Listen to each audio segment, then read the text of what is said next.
story came out about Kevin McCarthy and Trump that we're going to cover. Of course, going to talk about the DeSantis-Newsom exhibition bizarro event. But the two big stories, there's a lot to cover today.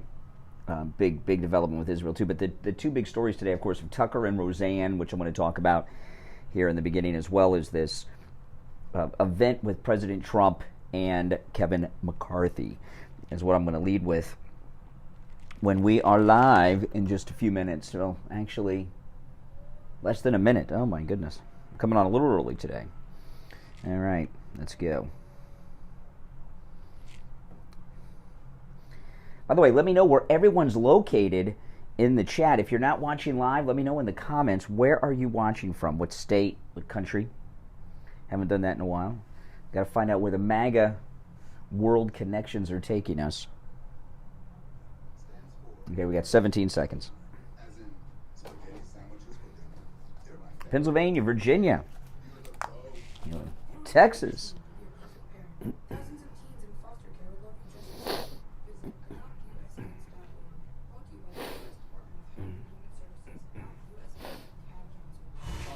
Since 1977, it's the Steve Kane Show with Brian Craig.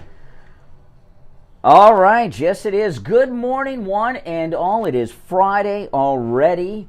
My name is Brian Craig. You're listening to Florida's longest-running radio show, the Steve Kane Show. On the radio since 1977, celebrating 46 years on the radio. Have we started updating those promos? I only got less than a month. Well, I guess a month. How many days are in December 30? Less than a month, and it'll be 47 years on the radio, the Steve Kane Show. Oh, my goodness. Not only is this the longest-running radio show in Florida, we are going to establish a Guinness Book record that I don't think will ever be broken. And this very well may be the longest-running radio show in America. I've been researching that. I've not found a radio show older than this one with the same host that's on the air. Okay, we got a lot to cover, so much to talk about. Tucker Carlson dropped a big one to Roseanne Barr. I love Roseanne Barr, and I've been a fan of hers forever, since the first time I ever saw her. The first time I saw Roseanne Barr, she was on a comedy special, which I'll talk about in a little bit, but this was absolutely amazing with Tucker Carlson, with Roseanne Barr talking about Trump. I'm going to get into that here early on.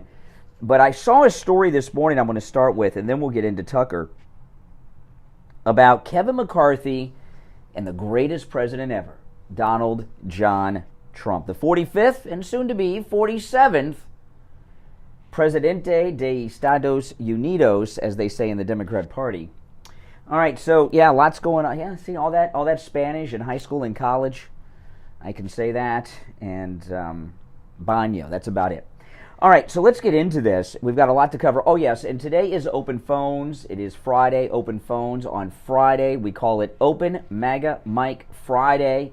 And on Open MAGA Mike Friday, you are welcome to call in about any and everything you have on your mind. You're not limited to the topics that we bring up. And also later, I will get into the exhibition bout, if you call it that, between DeSantis and Newsom coming up. All right, but listen, this is in the Washington Examiner. And the Washington Examiner is a conservative newspaper, believe it or not, a conservative American newspaper that is credible. There are not very many credible newspapers out there. The Washington Examiner is, and I've been reading them for many, many years. They have this story here that I'm sharing. So I'm not sharing this from some lib paper, although they do cite liberal sources.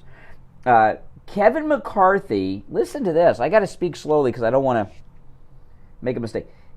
Kevin McCarthy, as you'll see in a moment, Kevin McCarthy reportedly told President Donald Trump, F you, but he actually used the word. Kevin McCarthy said, F you, to President Trump in a phone call following his historic ouster from the position of Speaker of the House, which Trump opted not to help the lawmaker avoid. Can you imagine? Wow. According to the Washington Post, which cited several sources familiar with the phone call, Trump listed his reasons for not assisting Kevin McCarthy and avoiding such a fate weeks after the motion to vacate was passed. President Trump chastised Kevin McCarthy for not being more forceful in moving to expunge his 2 impeachments, as well as McCarthy's hesitance to endorse him in the 2024 presidential race. After President Trump's reprimand, Kevin McCarthy reportedly said, "F you." However, McCarthy's team denies this curse was said. McCarthy and Trump do speak frequently. Their conversations are understood to span a wide range of topics. Further, the men are comfortable being incredibly candid with one another, a source familiar with the dynamic described. Who's that? Kevin's buddy? Oh my goodness. That's not the first time Kevin McCarthy on a phone call has said things that were inappropriate with Trump. And, you know, even though he said the F you to President Trump after all this vacate stuff happened, he was saying it all the time before that. I called Kevin McCarthy the Judas of Mar-a-Lago a long time ago. I never trusted this guy. You cannot trust a Republican from California, not these days. The days of Nixon and Reagan are long gone in California. A Republican in California probably is compromised by China, the Democrat, who knows? And Kevin McCarthy, in his tenure as Speaker of the House, did nothing except get very arrogant. So, good riddance to bad. Okay, so let's get into this Tucker Carlson thing. You know, this is amazing. So Roseanne Barr has a show, and she interviews people, and she's very good. I've always been a fan of hers. First time I saw Roseanne Barr was on Rodney Dangerfield's Young Comedian Special. Is that what it was called? I think it was called Rodney Dangerfield's Young Comedian Special. And he would introduce, it was either on Showtime or HBO. I can't remember which, Showtime or HBO. And Roseanne Barr was on, first time I saw her, and if I remember correctly, it's been a long time, Sam Kinison was the other young comedian that was introduced by Rodney Dangerfield on the Young Comedian Special. I think they were on the same special. Sam Kinison, who was brilliant, and Roseanne Barr. And I remember just laughing harder than I had ever laughed at that point in my life. And brilliant. And she was just brilliant. As was Sam Kinison, of course, who died too young in a car accident on the road. Was he going to or from Vegas? He had just gotten married, and his wife was in the car. I bet he was leaving Vegas. Sam Kinison. Was it a head-on car collision in the desert? I believe it was. But Roseanne Barr, she's very, very funny. Now, her first original sitcom, I never watched. I'm not really into sitcoms, but when she did that reboot for Roseanne, I watched that big time. It was so conservative, and that's why it got taken off of television. Not because of that meme she posted that had been circulating for years and years. There was a liberal black woman running ABC who was friends with Michelle Obama, and they didn't want her on, and the show was a hit. If you remember, they in the kitchen in the Roseanne reboot, they had a MAGA hat hanging on a coat rack in the kitchen, and it was crazy. She was, and I guess they wrote off the way that the original sitcom ended because they had won. If I remember correctly, the original Roseanne, they won the lottery, and they were really rich and stuff at the end. So I guess they wrote that off because she was driving for Uber in this to make extra money. Remember that? And it was great. And it was talking about all the things that were going on in America at the time. And I remember it was short-lived with her because of that thing she posted about Valerie Jarrett that they used as an excuse. Not only was it a hit, it was the first sitcom in decades where Americans would stop what they were doing and watch it. And I remember the short time it was on. I can't remember how long she was on it. I mean, I know the show ran without her forever. I didn't watch it once without Roseanne Barr. Even though she owned that show and could have stopped it, she allowed it to continue, even though the cast have really not been pleasant to her publicly, even though she made them all rich and famous. But I remember the time that was on, the days after here on the show, people would call in, "Did you see Roseanne last night? the new Roseanne, you see what they were talking about? Yeah, and we'd say, yeah, we'd have cool conversations about it. And that's what freaked them out, because we were in an election year. And that freaked them out. So they used that Valerie Jarrett meme excuse to take her off. Well, now she's back. She's tight with Trump. She's doing appearances with Trump. And she had Tucker on her show yesterday. And after the first break, I'm going to play this clip of Tucker from the show that's going viral on social media. And we're going to talk about it because it's very, very important. But just to give you a heads up, Tucker Carlson announced his support for President Trump. Tucker Carlson is openly supporting and voting for President Trump. And his reasons are spectacular, which we'll get into when I play the audio. So this is very exciting. So let me give out the number. Again, you're welcome to call in about any and everything on your mind. You're not limited to what I'm bringing up. But I hope what I'm bringing up is interesting enough for you to comment. Our number toll-free, 1-888-GO-KANE-1, 888-465-2631. 888-465-2631. I'm Brian Craig, Steve Kane Show. We'll be right back. Don't sit on the sidelines. Get in on the action. Call this. Oh, goodness. Yeah, that was a good show, but not watching it without Roseanne. That is for sure. No doubt about that. Absolutely. Not watching it without Roseanne. Now, it is December 1st, guys. If you've not done it already, buy your Mighty Maga Lion. If you're watching live, I've got the link pinned in the chat. There's also a link in the description. These are available exclusively through me at MightyMagaLion.com. My wife and I partnered up with Dee, who's one of my moderators in the chat. We designed and had the Mighty Maga Lion made. And they are limited in numbers. We have sold more than half of them, a lot more than half of them.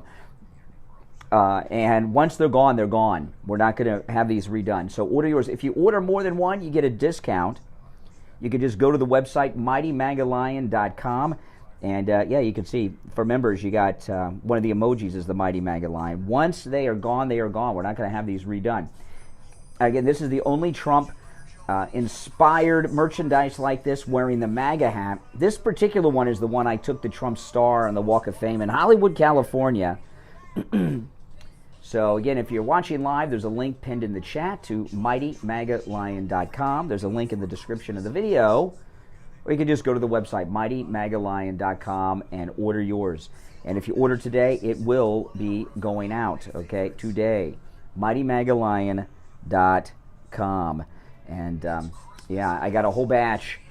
Kathy came home from the hospital, my wife, and I got a whole batch we're going to box up and mail out today. And if you order today, yours will go out today. Isn't he cute? Very well made, very high quality. You will love a great gift for yourself or anyone on your Christmas gift-giving list. Oh, man.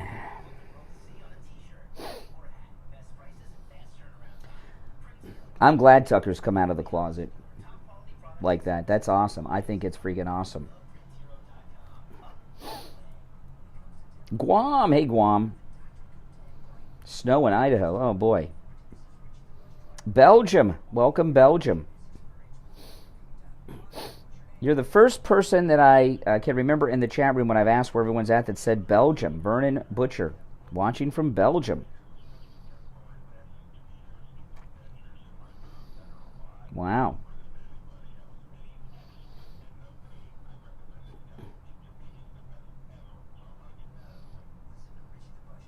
In Florida, it's beautiful. Beautiful in Florida. I posted a picture on my Instagram yesterday from my wife's hospital room when I went to pick her up. And you'll see, when you're staying in a hospital in Miami, you get good views, man. She had a great view.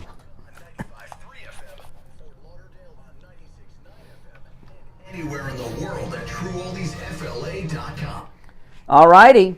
We are back. I'm Brian. It's the Steve Kane Show, Florida's longest running radio show. It's December 1st. There's 6 days. December 7th is the last day of open enrollment for Medicare recipients. So if you're a Medicare recipient, you have until the 7th, and that's it. You're locked in with what you got until next year. Call Debbie at I Will Advisors. She will review your Medicare policy at no charge. She'll make sure that everything is good to go for you next year, that your doctor's prescriptions, everything else is covered, including specialists, that your supplements are in order. And remember, Debbie from I Will Advisors represents all major insurance carriers, not just one. So she'll make sure that you get everything that's perfect and right for you. No matter where you are in the state of Florida, Debbie from I Will Advisors can help you with your Medicare. 954-753-8080.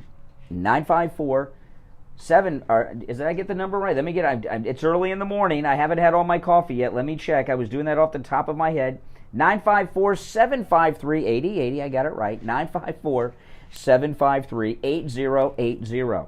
That's 954-753-8080. All right. So just let me play this, then we'll talk about it. This is great stuff. Tucker Carlson guesting on the great Roseanne Barr's program, and he came out and he's supporting Donald Trump, and he explains very specifically why. I certainly support Trump, I'll tell you that. And I can tell you, I mean, I've always agreed with Trump's policies, always. And I lost friends over it.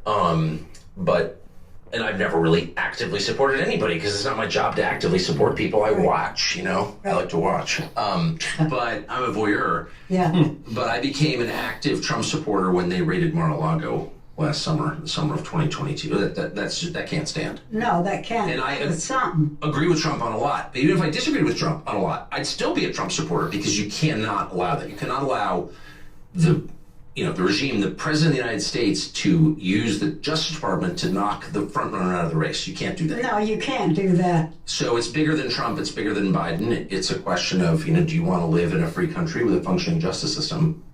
That's exactly And right. so I'm voting for Trump. And if they convict him, I will send him the max donations and I will lead protests. That's how I feel. That's how I feel. Because, and by the way, if I thought that he had committed some real crime, I wouldn't feel that way, but he didn't. He and Biden are both found with classified documents at home, along with every other former high-level federal official in history. But only Trump is indicted? Like, tell me how that works. Oh, shut up. Yes. Okay. Now that's amazing, and in particular the break-in at Mar-a-Lago, because that's not the American system of governing. That's police state. That's Soviet Union. That's East Germany. That's Banana Republic. That's Venezuela. That's Cuba. It's not the American way. And Tucker Carlson, regardless of what he thinks about Trump personally, or if they agree or disagree on the issues, we don't know. I think they're friendly. I've seen them together a lot. They're friendly. And he probably agrees with Trump on most everything, but we don't know for sure. But just based on that one fact, he's behind Trump and voting for Trump. And those of you out there that are liberal voters, I know you might be laughing. They broke into his house. If they could break into the house of a president of the United States, whose house are they going to break into next for no reason other than they don't like them? Right? That's an endorsement by Tucker Carlson. That's huge. Now, he said he lost friends. Have any of you ever lost friends over politics? There's only one time, I've talked about this many times, there's only one time that my wife and I stopped associating with someone over politics. We had a friend who had a teenage daughter who was 16, and she took her daughter to have an abortion in the fifth month. And they were wealthy. The woman had a major lawsuit and won millions of dollars in her lawsuit. So she was loaded. She had millions of dollars in the bank. Even after the attorney got his cut of it, she had millions of dollars. And she called my wife and told her, like she was almost bragging about it, that she took her daughter to have an abortion in the fifth month. Now, we didn't have a confrontation with him or anything, but we never talked to her again that I can recall, or saw her again. She's passed away since, I know, and that's sad. But I told my wife, and she agreed. I said, that makes me physically ill, that she took her daughter to have an abortion in the fifth month. I mean, there was no reason to do that. There's never a reason to do that. I mean, there's adoption and such, but when someone was that wealthy, I know that's pretty.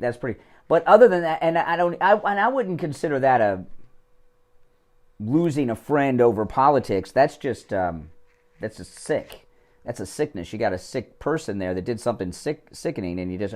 But so far as politics, I think most people agree with their friends and associates politically because, your politics have a lot to do with the way you conduct yourself morally.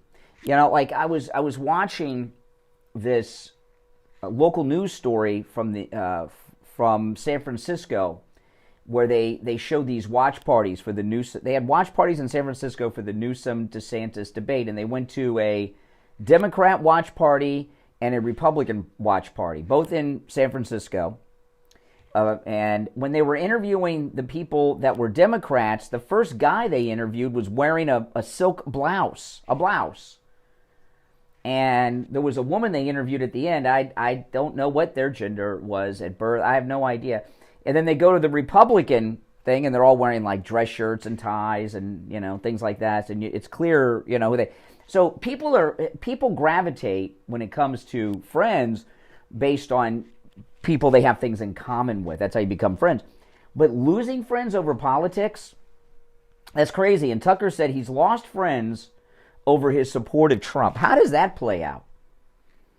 I've never had an instance like that. Have any of you lost a friend, dropped a friend, or had a friend drop you because of politics? I've stopped being friends with people for many reasons. I've had falling out with friends, and friends have had falling outs with me. Some of them best friends and everything else. Going back here, things like that happen. But over politics, that's that Trump derangement syndrome. That's how Democrats are. Democrats, if someone disagrees with them, they want to cancel them out. They don't want to have anything to do with them.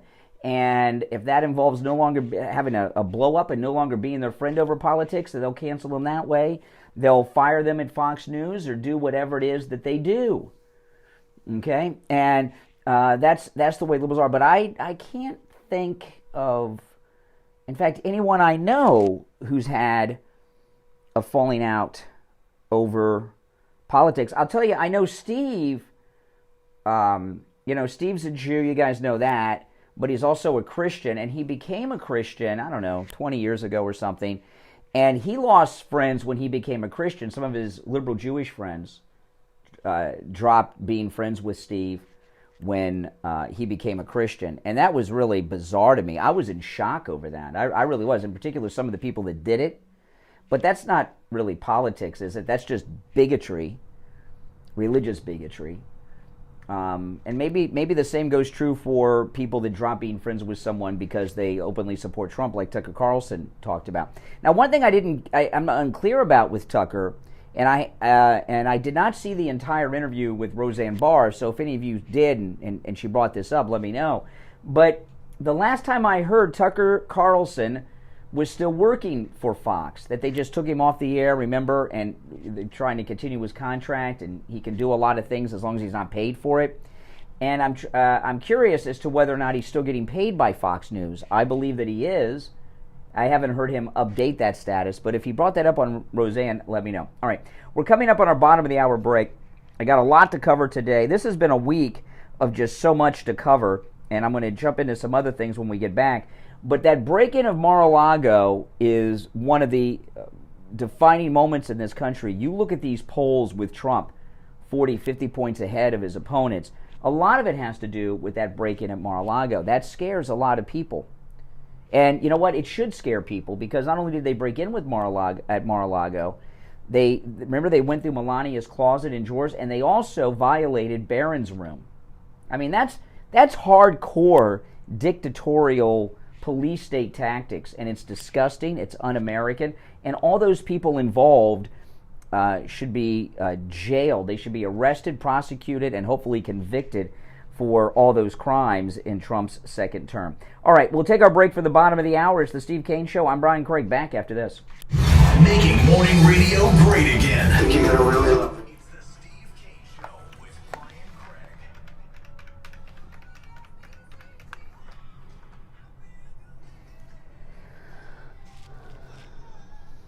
Okay. I had forgotten to turn the phones on again. Can you believe that? I just turned them on when I was talking there a minute ago. That's the second time I did that this week.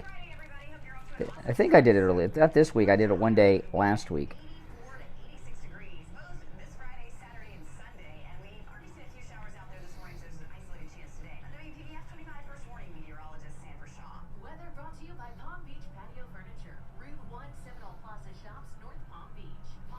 All right, let me get organized.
Let me know, yes or no, in the chat. Did you guys watch the DeSantis-Gavin Newsom debate, either on TV or see clips of it online?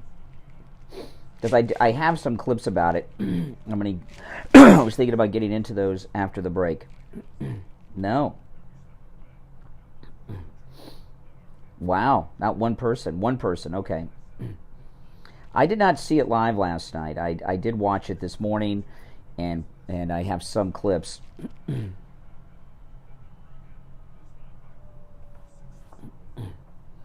Heck to the no. Saw some clips this morning.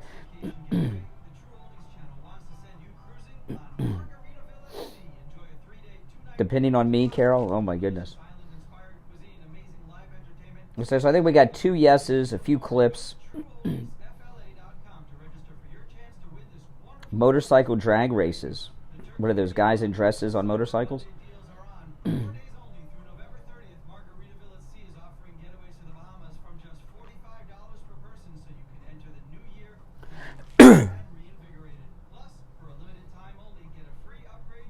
The winner of the debate was Trump. That's correct. That's what I was. That was going to be my conclusion, Bill. Oh, I didn't see any memes about it.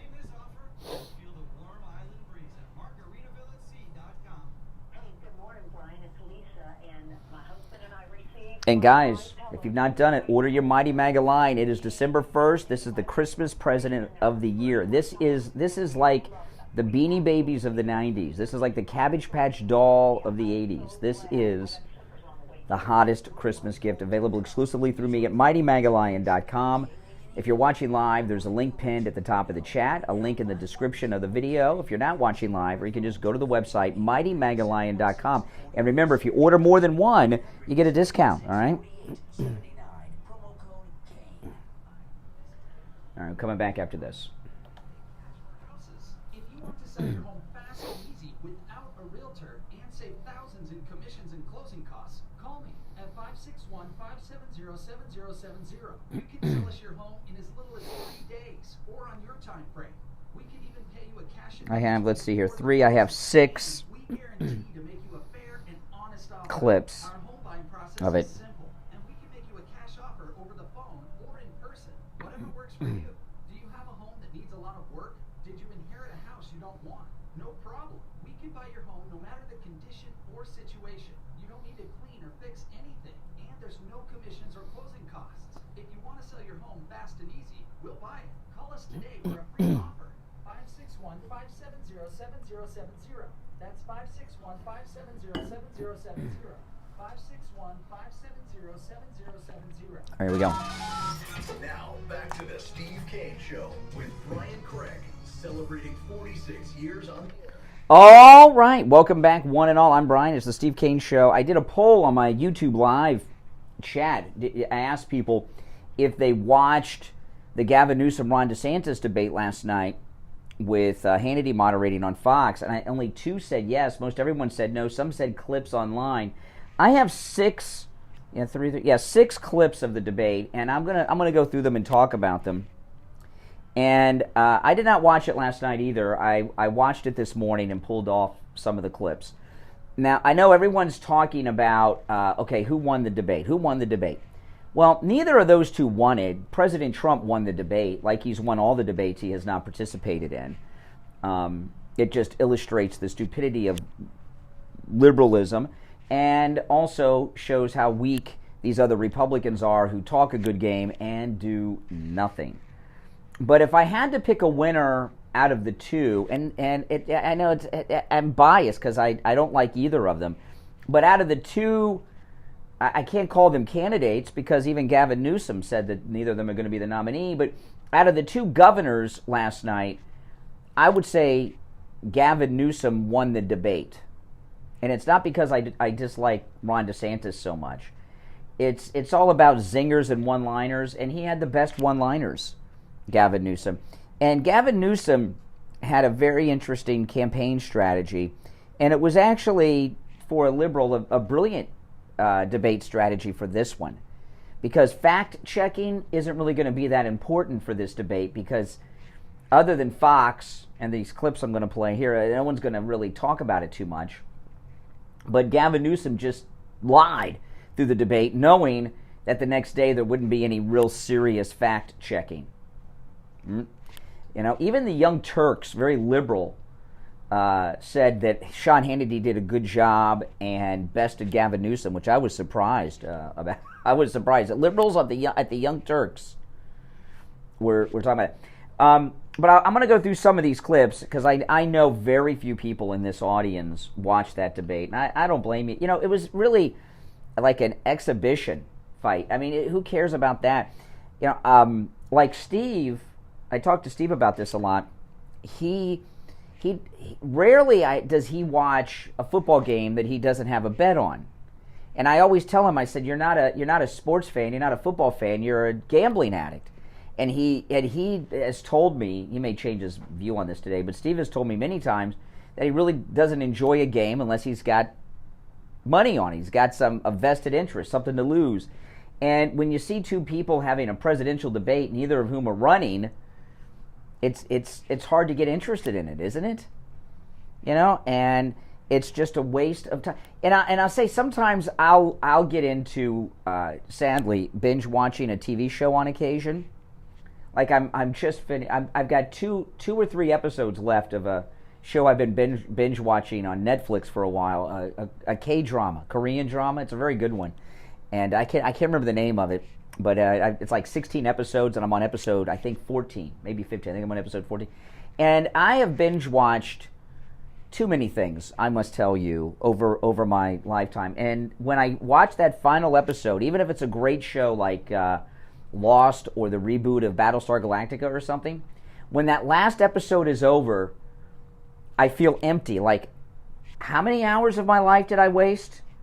And if it's a show like Lost, I like, how many days of my life did I waste? I'm serious, because it was on for a long time. And it's a waste of time, binge watching. And when I fall into that trap, I hate myself after the last episode. And that's kind of like this debate last night between Newsom and DeSantis. It's unimportant. Like even DeSantis said, let me play this clip here when Gavin said it. Let me pull this up. Hold on. Here's Newsom. Our profound differences tonight, and I look forward to engaging them. But there's one thing in closing that we have in common is neither of us will be the nominee for our party in 2024. Yeah. So what's the point? How are you able to get interested in something? Well, I'll tell you, my first thought was before that event last, and let me tell you, if I wasn't doing this and Steve didn't make a big deal about it, I wouldn't be talking about it now. I'd have no sound bites of it, and I wouldn't have watched it. So I watched it because I kind of had to for show prep, on the program. So, it was not as boring as I thought it would be, because I've got 6 sound bites here from it. But I do think it did serve a good purpose of showing the differences between liberals and Democrats to people that may not already know. I heard one person doing post-debate analysis, and they said this, they were serious, they weren't taking a jab at DeSantis. They said last night was the best night he's ever had since he started running for president. I'd say that's true. But out of the two, I think Gavin Newsom cleaned Ron DeSantis' clock. And I give you an example. Here's Gavin Newsom with DeSantis last night. You're trolling folks and trying to find migrants to play political games, try to get some news and attention so you can out-Trump Trump. And by the way, how's that going for you, Ron? You're down 41 points in your own home state. Come on. So I don't know how anyone could say with a straight face that out of the two last night, Gavin Newsom did not win. I mean, that's a devastating blow in his own state. When it comes to things have changed a little bit now because people are involved in all kinds of other things with a vice presidential pick. But in the past, a vice president would be picked because they could bring a state to the campaign. Like Kennedy picked Johnson because not only could he bring Texas, but he could bring the South, right? And what value would DeSantis have to any campaign if he can't win his own state in a primary against someone? And I would say he would bring less than nothing. He would bring like negative things. And you got moments like that. How can you say that Gavin Newsom out of those two did not win? Here's another clip, and this is also from last night's debate. I think it's a question some people are probably asking. I know Nikki Haley's campaign is asking, when are you going to drop out and at least give Nikki Haley a shot to take down Donald Trump in this nomination? She laid you out. Please. You're a walking hypocrite. You're a walking hypocrite on the issue of China. This is the guy that was looking for direct foreign trade from China, was doing trade shows, open up an office. That's already been debunked. You talk about the liberal fact checkers. Even the liberal fact checkers Donald Trump himself today called you Red Ron for a reason, because of your complete hypocrisy. All right, we're almost out of time. Talking a big game. I confronted Xi on the issue of fentanyl, Ron. I confronted them on human rights. You didn't. I absolutely did, with the foreign minister and the vice president and other leaders in China. You talk a big game. Meanwhile, we're over time. Final question. Okay, I mean, what are your thoughts? I mean, I think Ron DeSantis. I've seen Ron DeSantis in I haven't watched any of these Republican debates. I've only seen clips. So I've seen him debate Gavin Newsom and the two Democrat jerks he ran against for governor, and he always lets himself get walked over and stands there. He's the two debates he had as governor, he lost both of them. It just no one watched them. I watched them, but other than me, no one watched them. So he's a weak debater, and but he performed better in this debate than he has in any other debate that I've seen him in. Let me see. Don't have any others here that are worth playing. Okay, I got two where DeSantis kind of comes out on top. This is a map of San Francisco.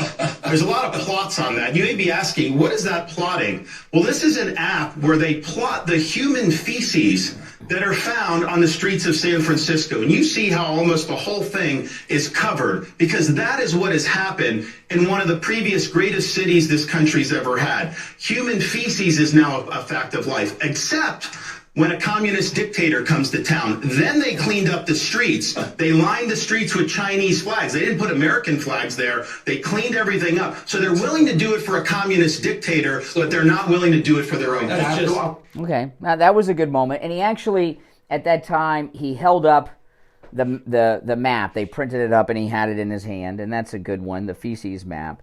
And then there's one other one with DeSantis, and these two clips I have of DeSantis, unless I missed one, are the only two moments that I think you could say that DeSantis got the best of Gavin, right? Here's the other one. of the 2 times, I think he got the best of Gavin Newsom. So I was talking to a fella who had made the move from California to Florida, and he was telling me that Florida is much better governed, safer, better budget, lower taxes, all this stuff. And he's really happy with the quality of life. And then he paused and he said, "Oh, by the way, I'm Gavin Newsom's father-in-law." So we do count Gavin's in-laws as some of the people that have fled California and come to the state of Florida. And why are we getting people to come?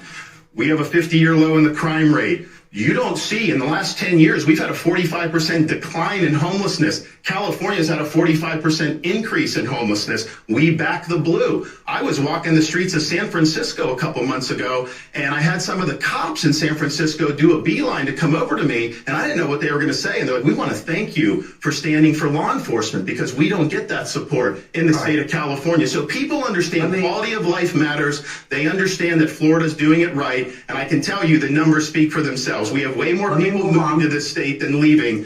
Gavin can't say the opposite. More people are leaving California than are moving into. Okay. So the other than those 2 clips of DeSantis, I can find nothing where he got the best of Gavin Newsom. So I think it was pretty uneventful. We'll talk about it more when Steve joins us later. But I'll say this, though, about the increase in homeless in Florida. I don't know what stats DeSantis was using. I believe his statistics, but were they 2020, 2022, 21? I don't know how far back they are.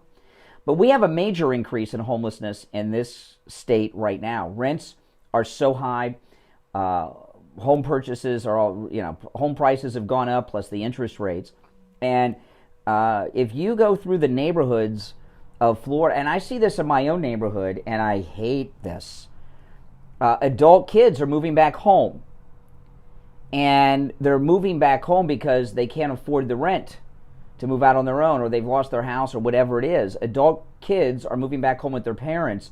And you can see this by how many cars are in front of the house.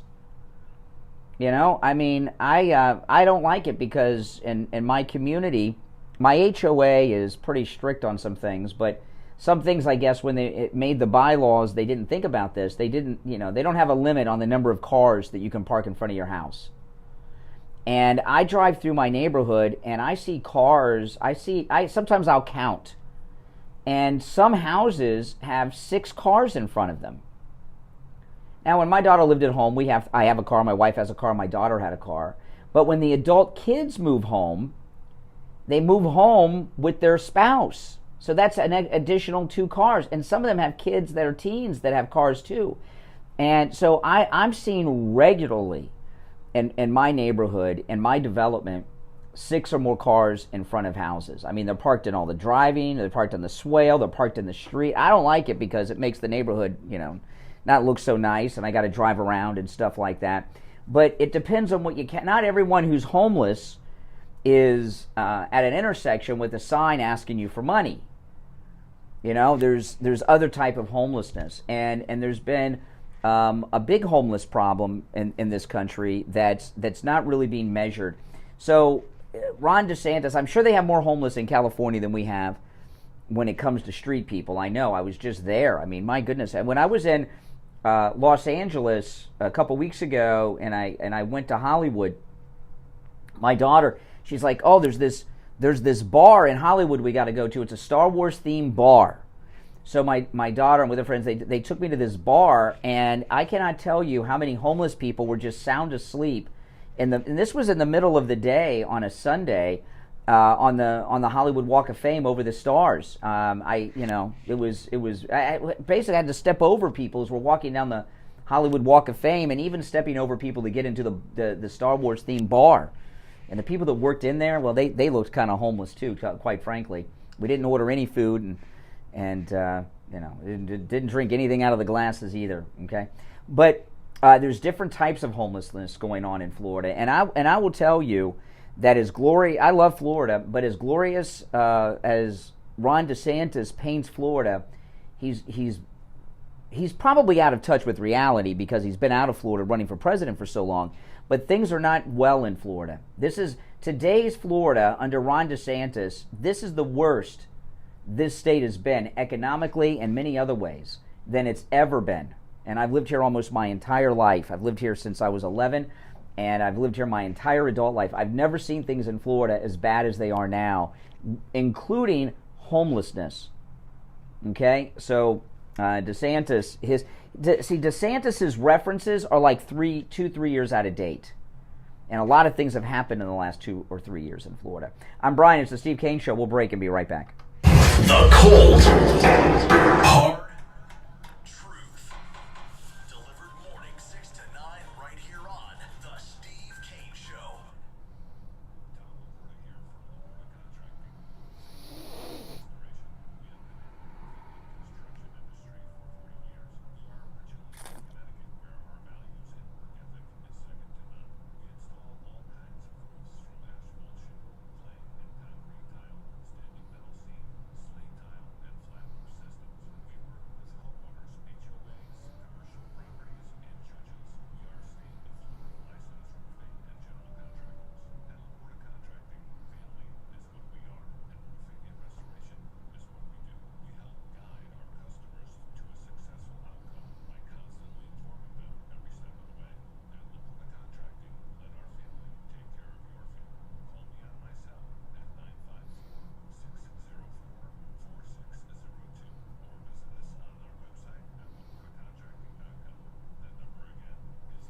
Oh yeah, I'm just organizing for the next segment. There's a couple stories I want to get into. The world's most prestigious private classic car collections is open to the public. The Dower Museum of Classic Cars in Well, we get even more this time of year. We'll start to get more homeless people because, you know, like the birds, the homeless flock to Florida for the winter. also celebrates countless other American innovations throughout the years. Bring the whole family. I'm not saying that Gavin Newsom was right and Ron DeSantis was wrong. It's just DeSantis is a weak debater. That's all. He's a weak debater. You know, there's that. That's the difference.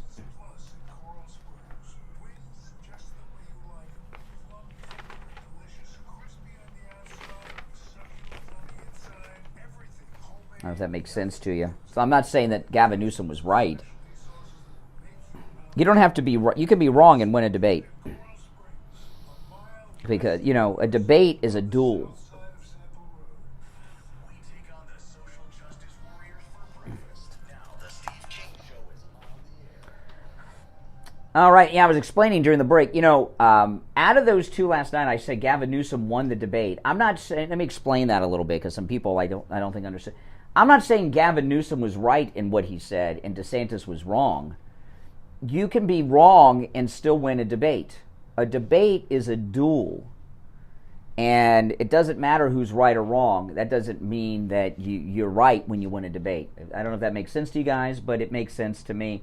You know, I was talking to Steve yesterday, you know, because we were talking, this was off the air, we were talking about, you know, when he called Tom Laporta, when he had those leaks in his roof to fix it, Tom came out the next day. You know, I've heard from so many listeners that when they call, because I'll hear from listeners before Tom Laporta has done work for them. They've called him, he's come to the house, and they're all excited. And the first thing they tell me is, just what Steve and his wife were telling me yesterday, how shocked they are at how fast Tom Laporta at Laporta Contracting gets there. He's like a first responder when it comes to roofers. He gets there quick.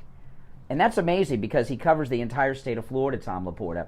The East Coast, the West Coast of Florida, and everywhere in between. Yeah, and he'll never sell you a roof you do not need. He works on every type of roofing material, shingles, tiles, etc., whatever type. One of my neighbors got one of those aluminum roofs. Next time I need a roof, I don't need one now, but next time I do, I might talk to Tom Laporta about that aluminum roof. Because one of my neighbors just got one, and I've seen a couple others in the neighborhood. They're kind of, I don't know if they're good, if they're bad. I don't know anything about them. But I kind of like the way it looks myself. But he works with every type of roofing material. He also works on any type of structure, single-family homes, condos, HOAs, apartment buildings, office buildings, municipal buildings, even churches. He's done church roofs. It's amazing. Give him a call. This number rings directly to Tom Laporta's cell phone, 954-604-4602. 954-604-4602. That's 954-604-4602. And online, LaportaContracting.com. All right, make sure you tell him you heard about him on the Steve Kane show. All right, so moving on here, but that debate yesterday, I mean, Steve and I will talk about it a little bit later as well, but do you know what organization the Democrats hate second most? They hate MAGA the most, right? Trump and MAGA. But after Trump and the MAGA movement, do you know who they really hate more than any other group? Moms for Liberty. Moms for Liberty. In particular, the Florida branch. You know, Moms for Liberty is a real organization of moms. The Million Mom March was fake. That was not real moms. That was fake. It was done by the Democrats. I exposed that on this program many times, and it was shocking when I found that out. But Moms for Liberty is a real group of moms. And in Florida, they've had great success. You know, Moms for Liberty turned over multiple school boards from Democrat to Republican in the last election cycle. And they'll turn more over. You know, school board seats, people don't pay too much attention to the school board. I think to be on a school board, you should have to have kids in the school district. I really do. This idea that people can be, you know, there's a lot of, you know, like all this thieving that government officials do with Ukraine. That's pretty big. But, you know, your local governments and school boards in this country are doing more thieving than they are than the federal government off Ukraine because there's more of them. It's a big country. There was one time in Broward County, there was an investigation a few years ago, and they removed the whole school board over corruption. People making deals on computers. I mean, think of, you know, the kind of deals that are made just on the soap that's in the school bathrooms. It's a lot of money, and a lot of people. Most people that run for school boards run for two reasons: a stepping stone to like county commission or something, a higher office, or to get involved in corruption. Like Biden and others, and there's a lot of corruption, and the school board seats are really, they're not as hard to flip as people think, because the Republicans have focused so much on federal elections, governors too, but governors, congressional races, and the president, and local elections, Republicans haven't focused on that much, and that's starting to change, and it's happening with Moms for Liberty, and Moms for Liberty are being watched by everyone, and if you're in Moms of Liberty, they're after you. They are after you. And in Florida,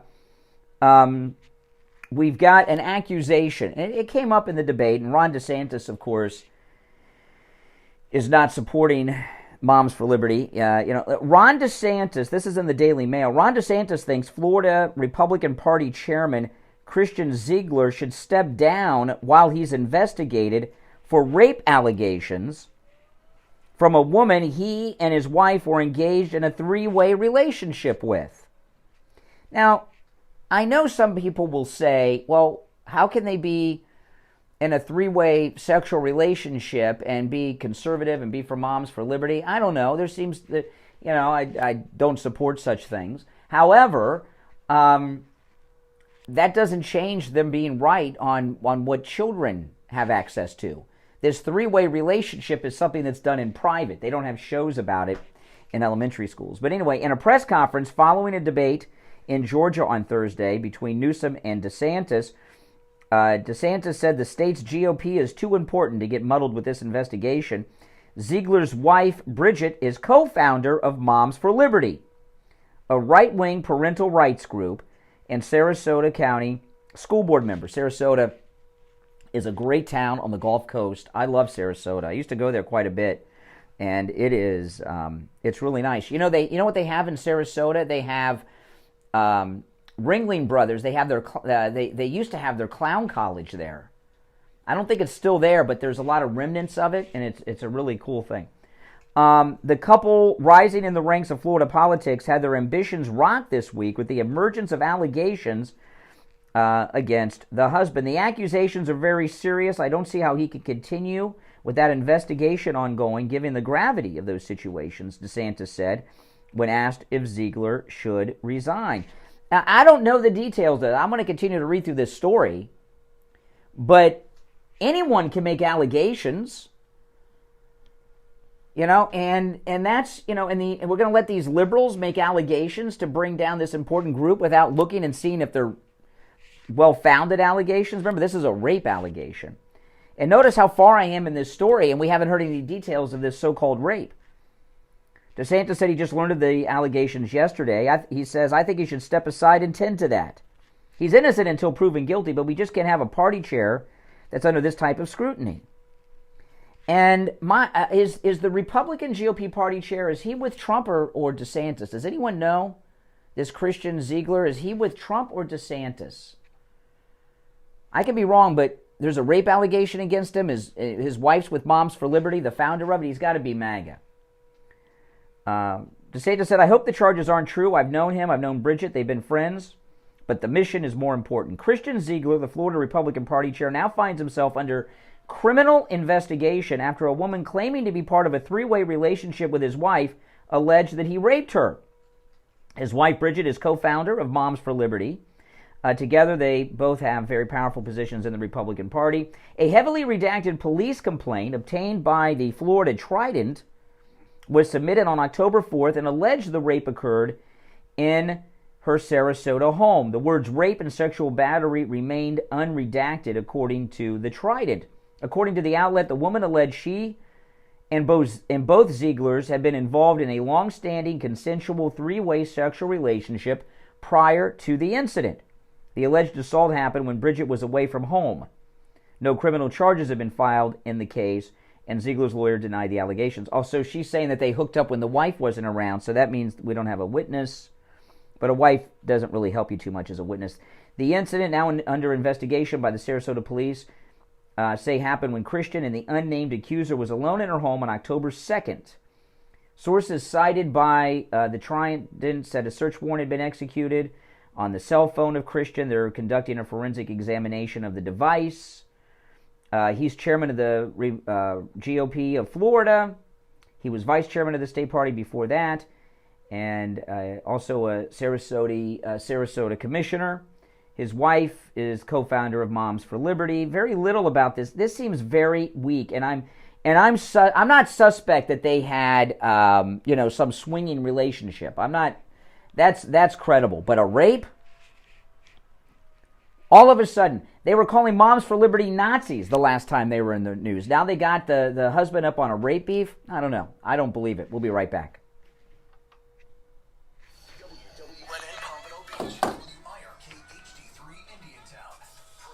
Finish reading this. I ran out of time. Broadcasting from the Robe Studio. Injured recently? Call the Robe's Law Group, where winning is a habit. 561-570-5700. 561-570-5700. Robes, winning for you and our community. Your home for the Steve Kane Show. From the Palm Beach Patio Furniture Weather Center, where luxurious outdoor spaces are created, here's the Oldies forecast. Okay, we got a little more information. Let's see. What's his name? Christian Ziegler. Let me see.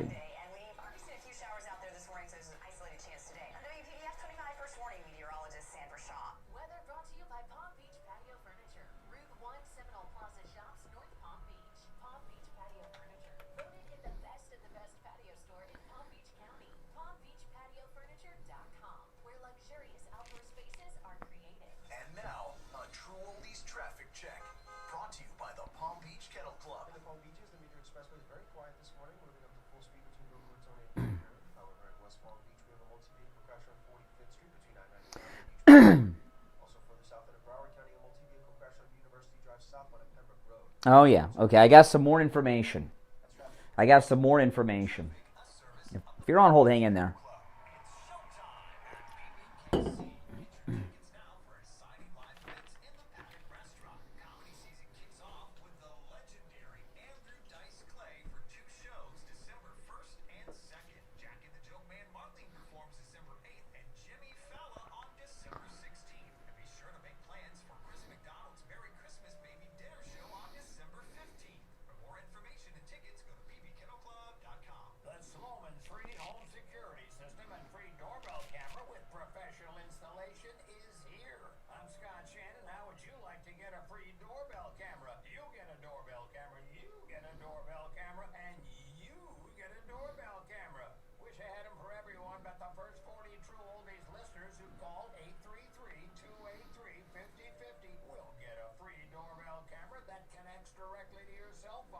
installation of your Sloman Shield.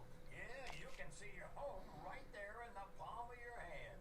But that's not all. Sloman's is going to give you a free customized home security system and professional installation when you use their low-cost central station monitoring.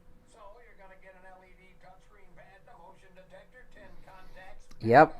Unbelievable. Plus, if you're one of the first 40 true oldies listeners that call 833-283-5050, you'll get a free doorbell camera with the installation of your Sloman Shield. So call Sloman's right now for this limited time offer, 1-833-283. This is really disgusting. That's 1-833-283-5050. Do you have questions about retirement? Hi, it's Kathy Green, co-host of the Jupiter Joe Money Show. Tune in Monday, Wednesday, Thursday at 6 p.m. and Saturday mornings at 7:30 a.m. to the Jupiter Joe Money Show.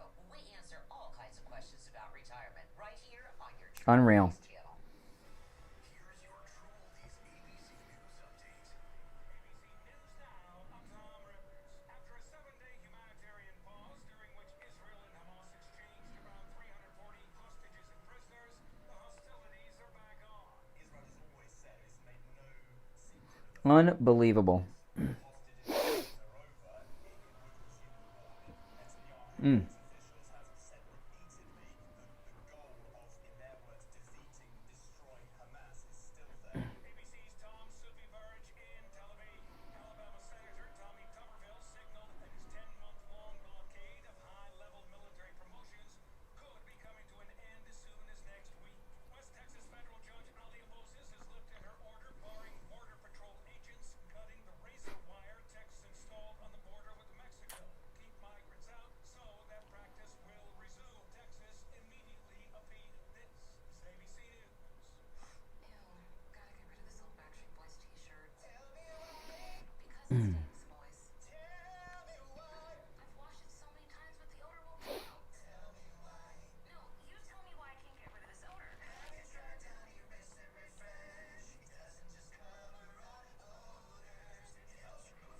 Wow, it worked, guys.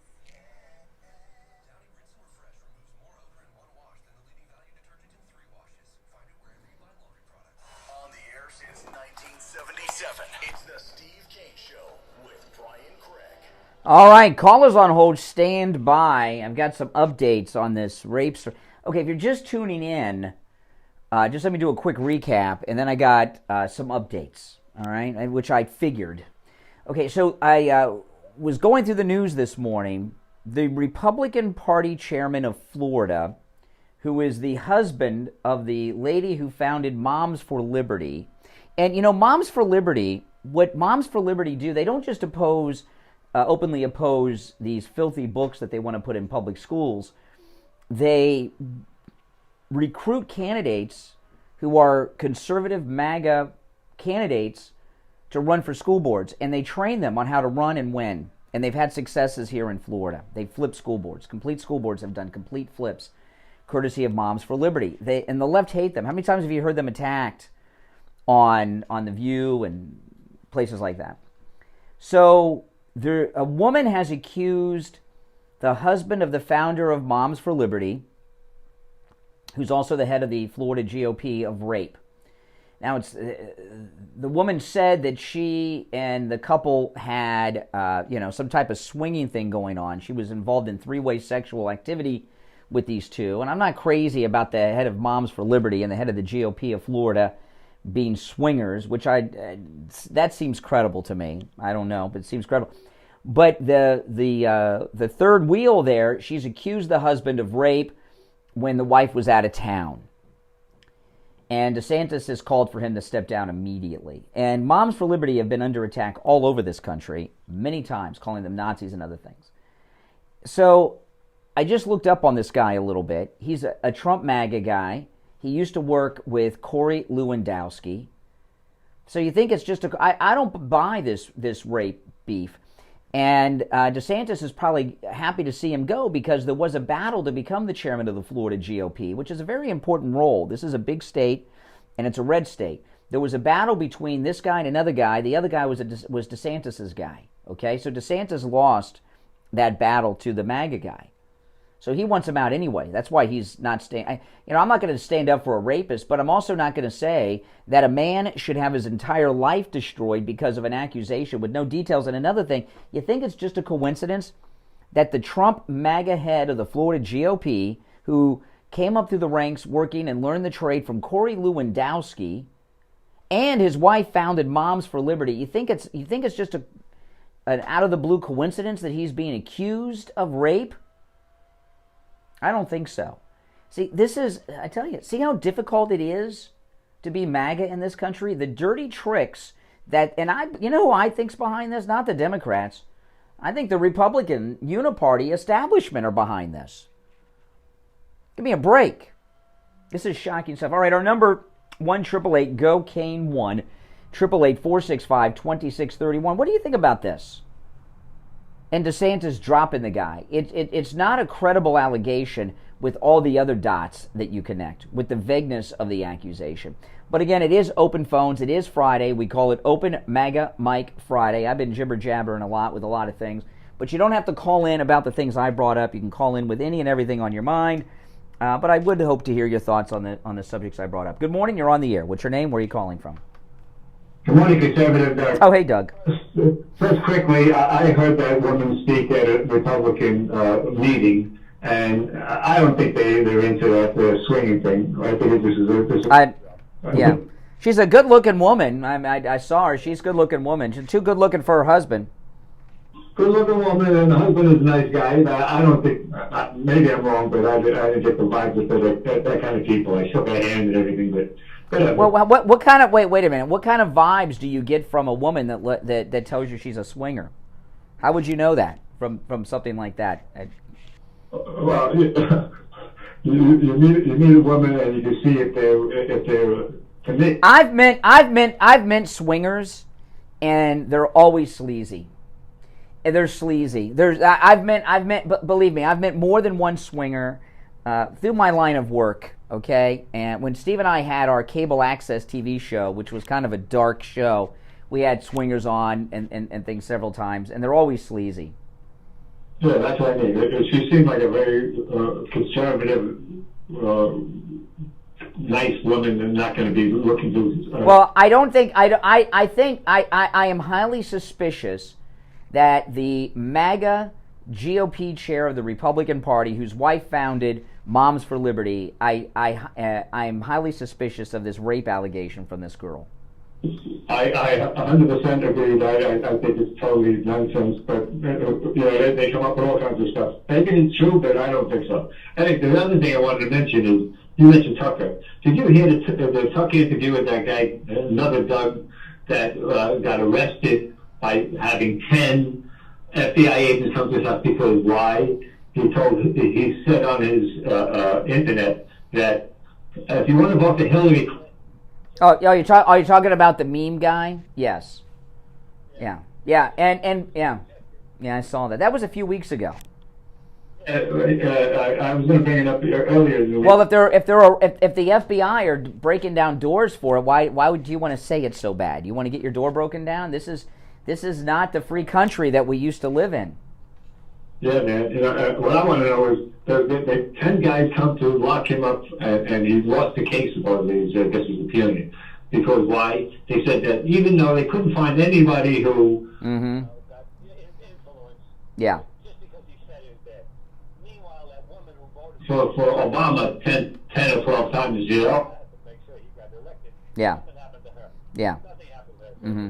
Again, the two-party... Well, what the reason it is, things are a little different now because the Republican establishment are working with the Democrats. But the Democrats, most of the activists inside the Democrat Party are, they're all lunatics, but most of the activists are minorities. And when I say minorities, I don't mean just black or this. Sometimes they're gay. They're different victim groups. And they believe... this is just how they believe. They believe that MAGA is a white supremacist organization, and if you're going up against the Klan or the Nazis, whatever it takes to stop the Nazis, they view as justified, and they think we're Nazis, Even black MAGA they think are Nazis, and so that's their mindset. Well, the thing is, I always guess me, where do they come up with this? Trump has never said anything that And yeah, and I throw one thing out though about this Moms for Liberty thing, okay? And Steve knows a lot more about swinging than I do. The only thing I know about the swinging lifestyle is what we did on our shows. When we had, did you ever watch our cable access TV show we did years ago? It was a great show. We did that show for 10 years, but we did a lot. The shows that are most memorable to me that I remember the most are the sleazy ones. We went to a swingers bar in Fort Lauderdale on a Saturday night after midnight, and I felt like I was in I don't know the Philippines or Thailand or something. It was very weird. But we did several shows on swingers for whatever reason, I don't know. But what I learned about the swinging lifestyle, if you look at like with this couple here, they're making allegations they're swingers. I doubt it. Most people, when they think of swingers, they think, oh, the guy, he just wants to have sex with multiple women, right? That's why he and his wife are swingers. That's not the case. When it comes to swingers, maybe it wasn't, and from my experience from all of our TV shows and radio shows we did on it, swingers are when there's a husband and wife married and the wife really is like a lesbian or bi. And most of it is about the wife. I know this is hard for people to believe. Most of it is about the wife wanting to have sex with other women, and that's what it's mostly about, not the guy. And this woman from the Moms for Liberty is incredibly attractive. She doesn't have to get involved in some sleaze lifestyle if she's bi or gay. The whole story stinks, and Ron DeSantis's reaction to it also stinks. A strange dude, man. I was so can't believe that he could be like this guy. Yeah, that's true. I thought it was great. Well, all right. Appreciate the call, Doug. And hey, listen. Well, no, don't listen. I'm late for the break already. We'll take our break and be right back. Don't sit on the sidelines. Get in on the action. Call the Steve Kane Show live on air now. 888-GO-KANE-1. This is the Steve Kane Show with Brian Craig.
Unbelievable. There we go.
On 96.9 FM and anywhere in the world at True Oldies FLA.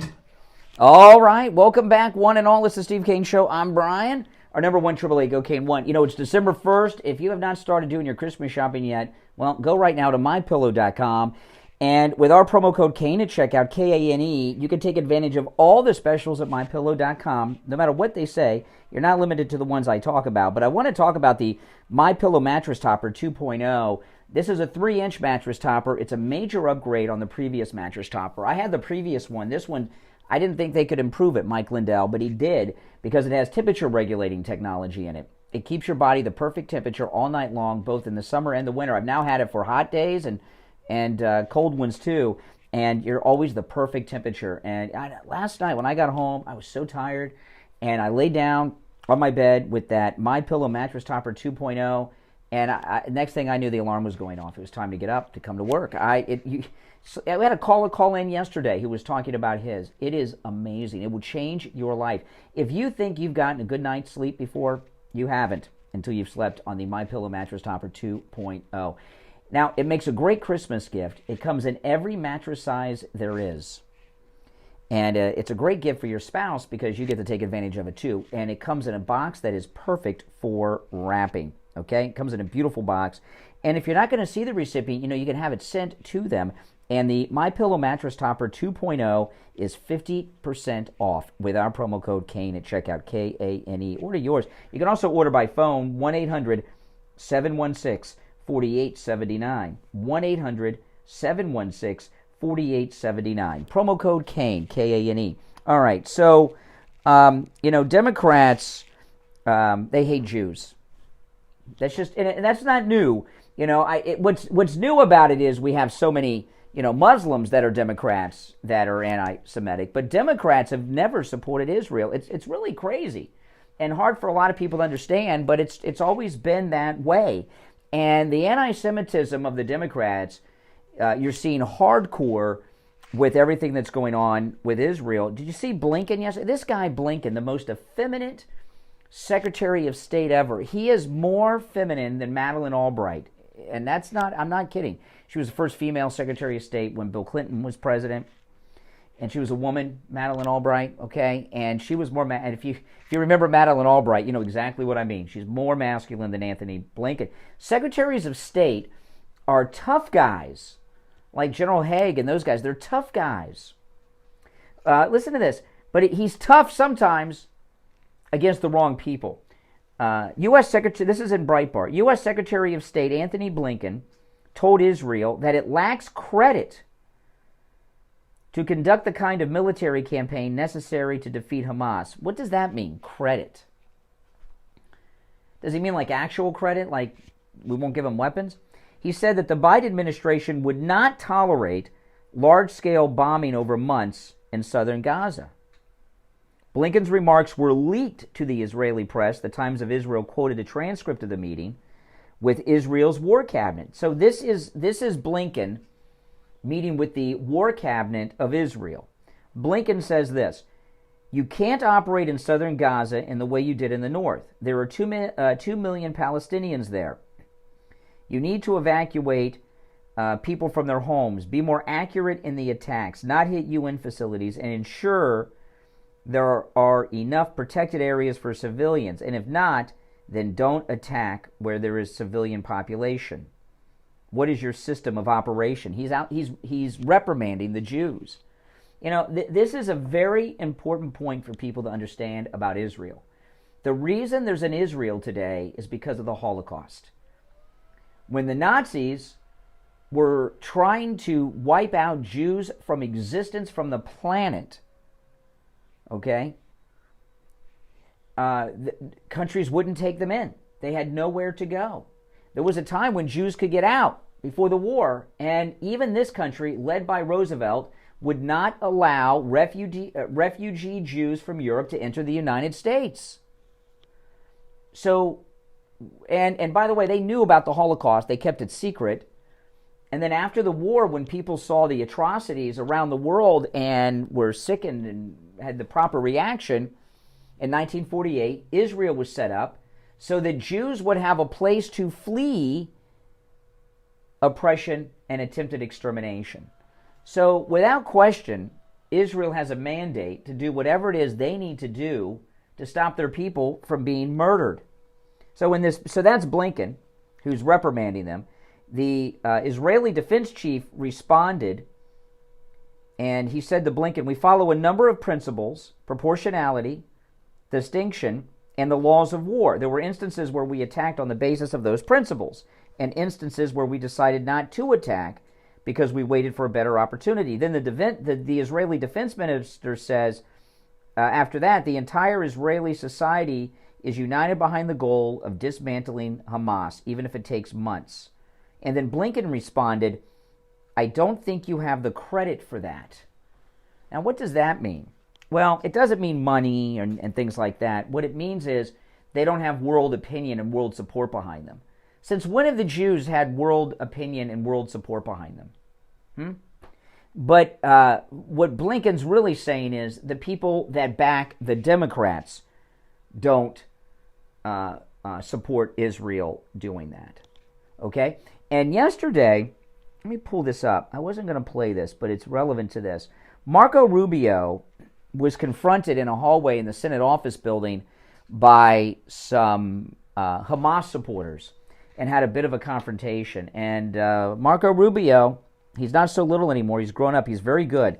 And he handled them well. This is in the hallway in the Senate office building. Marco Rubio with these Hamas nuts. Listen. Senator Rubio, will you call for No, I will not. On the contrary. Rubio. Are you filming it? I want you guys to get this. I want them to destroy every element of Hamas they can get their hands on. These people are vicious animals who did horrifying crimes. And I hope you guys post that. And what about the civilians that are being killed every day? Hamas should stop hiding behind civilians, putting civilians in the way. Hamas knew that this was going to lead to this. So Hamas has stopped building their military installations underneath hospitals. So you don't care that 15,000 have died? You don't care about the babies that are being killed every day? I think it's horrifying. I think it's terrible. I think Hamas is 100% to blame. That's what I think. Make sure you post that, please. Yeah, I'm glad they did post it because those liberal lunatics thinks that makes Marco Rubio look bad. That's right. These coward terrorists hide behind civilians. They surround themselves with, remember human shields in Iraq? They surround themselves with civilians as human shields. So, I mean, it's a tragedy. I don't want anyone to die. Okay? But what are you supposed to do? Let them do, and look at how little press coverage. They released they released some prisoners yesterday. One of them was one of the high-profile girls. Did you see her? Oh, my goodness. She was held for 57 days. 57 days of rape is what she went through. And she looked awful. Very little coverage of that. Very little coverage. Because the liberal media don't want to show you what the terrorists are. Okay? All right, we'll take our break for the bottom of the hour and be right back. Making morning radio great again. Thank you. It's the Steve Kane Show with Brian Craig. The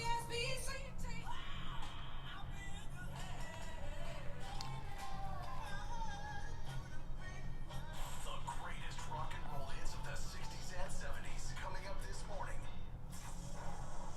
From the Palm Beach Patio Furniture Weather Center, where luxurious outdoor spaces are created, here's the oldies forecast. Happy Friday, everybody. Hope you're off to an awesome start. So, we're going to be much hotter over the weekend. 80 books. Yeah. I was enjoying the 60s and 70s. Yeah, it was raining this morning when I came out. Yeah, it was humid rain too. It wasn't even Yeah. like a nice rain. We got a sequel next. Okay.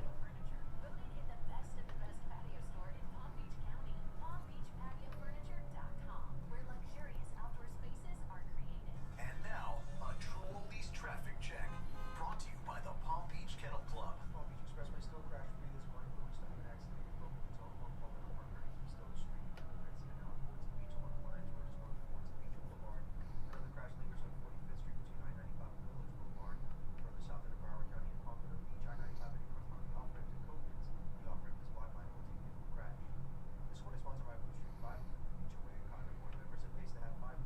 Let Blue Street Fiber show you how fiber internet provides revenue for communities while saving up to 50% off retail rates. Visit bluestreetfiber.com/radio to find out more. Let's drop the numbers, Paul. Traffic, a service of the Palm Beach Kennel Club. Come out to the newly renovated poker room at PBKC, open daily for cash games, high-end giveaways, mega bad beat jackpots, and big money tournaments. You can also play your favorite casino table games like Ultimate Texas Hold'em or Three Card Poker with just a $5 minimum table. President Trump called that debate last night. It's on true. He called it Battle of Loserville. Pretty funny. Brian Craig here. I've been telling you about how my chiropractor, Dr. Philip Appleton, has rid me of pain from a knee injury and arthritis pain with his laser away pain treatment. But don't just take my word for it. This is one of our callers who called me live on the radio to tell me how chiropractic physician Dr. Philip Appleton helped him with his laser away pain treatment. You're on the radio. What's your name? Where are you calling from? My name's Sean. I'm calling from Boca Raton. I want to thank you guys once again. I've listened to this Oops, show sorry guys. since the mid-'80s. Thank you for introducing me to Dr. Appleton, Brian and Steve. I went in there last week. I had a knee problem. At one session, I feel so much better. I brought my mother there yesterday. She has a problem with her right side or her arm. She's right-handed. She feels better. It's amazing. And for people out there that are dealing with pain, believe me, there is an alternative. Go in there for the free consultation. FRE free. You will lose. The only thing you'll lose is the pain that you're dealing with. Do not suffer. Go in to see Dr. Oh my goodness. Give Dr. Appleton a call right now. 954-973-0710. 954-973-0710. Online, AppletonChiro.com. Open Monday through Saturday. Appointments not necessary. And walk-ins are welcome. 954-973-0710. Brian Craig here with a question for seniors and those who care about them. How would you like to have instant access to a healthcare advocate at the touch of a button? Would that make life easier for you? You can with I Will Advocates. I Will Advocates will help you set up doctor's appointments, help with your pharmacy, even deal with your pharmacist to ensure that you have Oh, yeah, so my wife came home from the hospital last night, so that was great. And she's doing so much better. Obviously, they wouldn't release her, which is great. We'll probably podcast today since she's back, if she's up to it.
at lighthousemedicalcenter.com to schedule your consultation today. Now, back to the Steve Kane Show with Brian Craig, celebrating 46. All right, welcome back, one and all. I'm Brian. It's the Steve Kane Show, Florida's longest-running radio show on the radio since 1977. Okay, so, I was talking earlier, I played that clip of Tucker telling Roseanne that he's supporting Trump. He's voting for Trump. And he said he lost friends over it. And I was talking about how people that are both married and friends typically agree politically because you associate yourself with people that are like-minded, right? And if you're not like-minded, you have different interests. You're going to be friends with people you're not like-minded on things are, but you have a different moral code if you're a MAGA Republican or Democrat. That's just the way it is. I just, during the break, checked President Trump's Truth Social. Oh, my goodness. I mean, what I'm seeing here, I knew it was bad, but I didn't think it was this bad. And, Judge Engoron, he's that wackadoodle judge in New York, has reinstated the gag order against President Trump. And I'm not sure the time frame between these posts on Truth Social and the reinstatement of the gag order, but it looks like Trump's violating the gag order. Okay. Laura Loomer somehow found the secret social media accounts of the judge's wife. And she has given to the president, which he has posted on Truth Social, post that she's made about Trump since the trial has been going on. And these are some of the ugliest things you could imagine. So here's the first one. President Trump, he posts on Truth, he says this, President Trump. He has some photographs here. This is the judge's wife and family that are putting these things out. I am not entitled to a jury under this statute, which means there's no jury. He's not allowed a jury. This weirdo judge is going to be the judge and the jury. Isn't that something? Can this be happening in America? This is the most unfair trial in the history of New York, and I've had some pretty unfair trials. So there's two pictures on this one. The first one is a different mugshot than the one we've seen of Trump. It's him bald-headed and about 80 pounds overweight in an orange jumpsuit. And then there's a lady next to him writing on a wall, F Trump, with the whole word. That is the wife of Judge Engoron, writing F Trump. This is the next one. President Trump writes, another from Judge Engoron's wife. How could this be happening in America? It's a picture of Trump in an orange jumpsuit reading a book, sitting in a jail cell, and it says 2024, he's headed for the big house. And then here's the last one, President Trump. And by the way, he got all of these through Laura Loomer. So, and I know I haven't asked her about this because I think it's kind of on the down low. I believe Laura Loomer is secretly working for President Trump. I've thought this for a long, long time. He had offered her a job, and Marjorie Taylor Greene does not, and Laura Loomer do not get along for whatever reason. And Marjorie Taylor Greene had a flip out over it, and then it didn't officially happen. But I think Laura Loomer is working for the Trump organization, the Trump campaign. Anyway, so here's the third one that Judge Engoron's wife put. And again, these are all posted by her during the trial. And remember, the judge reinstated the gag order. It's Trump again in an orange jumpsuit. He's in the hallway of a prison with a lot of prisoners. There's one other white guy. And President Trump is mopping the floor of the jail. And again, the judge's wife posted this. And it says, he'll never be in the White House again. He's headed for the big house. And her husband is, of course, the judge and the jury in the case. Where's the media on this? The last time, judges having conflicts and having to recuse themselves is a very, very common thing. In the O.J. Simpson trial, Judge Ito, guys remember Judge Ito? I don't know whatever happened to him. He hid something about his wife from the public and the media because he wanted that case. And then when the trial was over, I don't think we found out about this it was after we found out about it. His wife was an officer, a captain or a lieutenant with with the local police in L.A. And it was a big deal. Even though the trial was over, people were like, oh my goodness, the conflict of interest, et cetera, et cetera. Sometimes there'll be a Supreme Court case, and that's pretty high profile. And the Supreme Court, you'll see a justice will not get involved in a case because they have some conflict in the past. This judge's wife is one of the most angry anti-Trump Democrats in the country. And that's saying a lot, because there's a lot of Democrats, a lot of Republicans too, I don't know why, but a lot of Democrats that hate Trump like the plague. But this wife, to do this during the trial, knowing the bias and everything, that's an extra level of ugliness.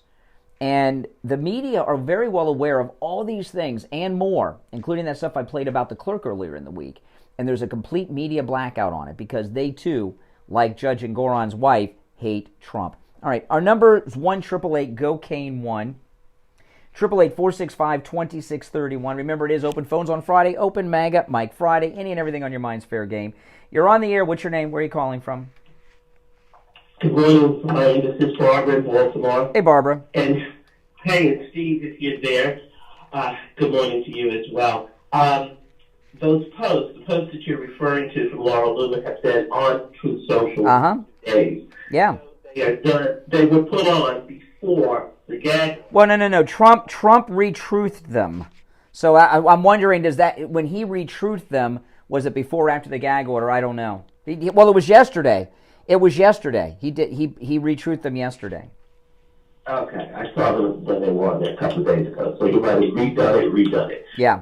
What I would suggest that everyone does right now, go there while it's there, or go to Laura Loomis and send it everywhere. Send it everywhere, Facebook, everywhere, to all your social media, because she's vicious. This woman is rabid. She is absolutely rabid.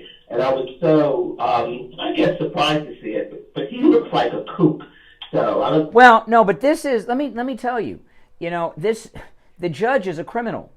And the media are criminals too by not covering this. There's been a lot of high-profile court cases over the years, and I've always been a fan of following high-profile court cases. They're always interesting to follow, and I've never, ever seen a judge so biased in a case before, ever. What he's doing is he's trying to make a name for himself. It has to be that.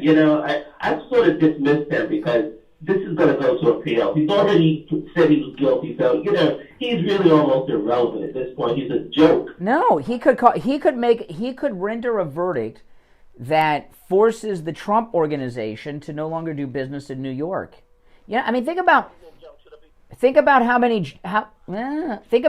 jobs will be lost. No way in the world is going to happen. I just don't believe it. Within a day, 24 hours, he says something that's not, and all of a sudden the businesses are going to stop. They've got appeals already for that. Well, yeah, I'm not. Listen, what I always tell people is, I don't see Trump worried. He always looks great. And he's got more to lose than any of us in so many ways, like his freedom. So I don't worry until Trump's worried. But there are injustices going on in our legal system that at a level that have never happened before in this country. And what makes them even worse is that they're doing it in the public without any fear. And that's what's good about it, is because now we see who they are. Everybody has been smoked out. That's just how I feel about it. Yeah. I just want to make a comment about that today because I had to watch it. I'm so glad I did.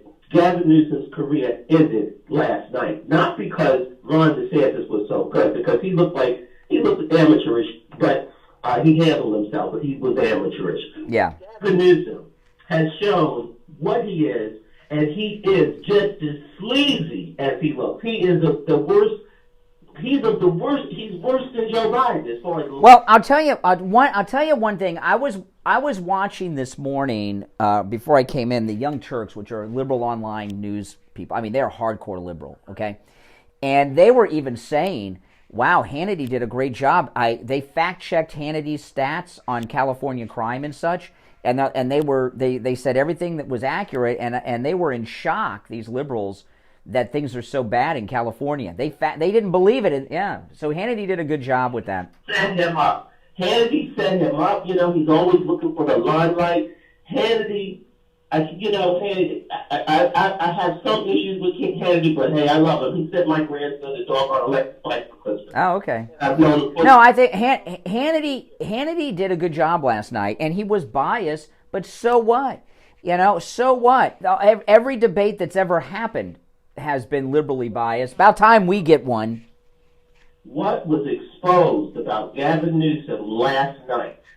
I don't think he would win dog catcher, and I don't care if he looked like Paul Newman and Kirk Douglas and everybody put together.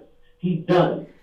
I don't know if he's. I don't know if he's done, but he's damaged, and I'll tell you why.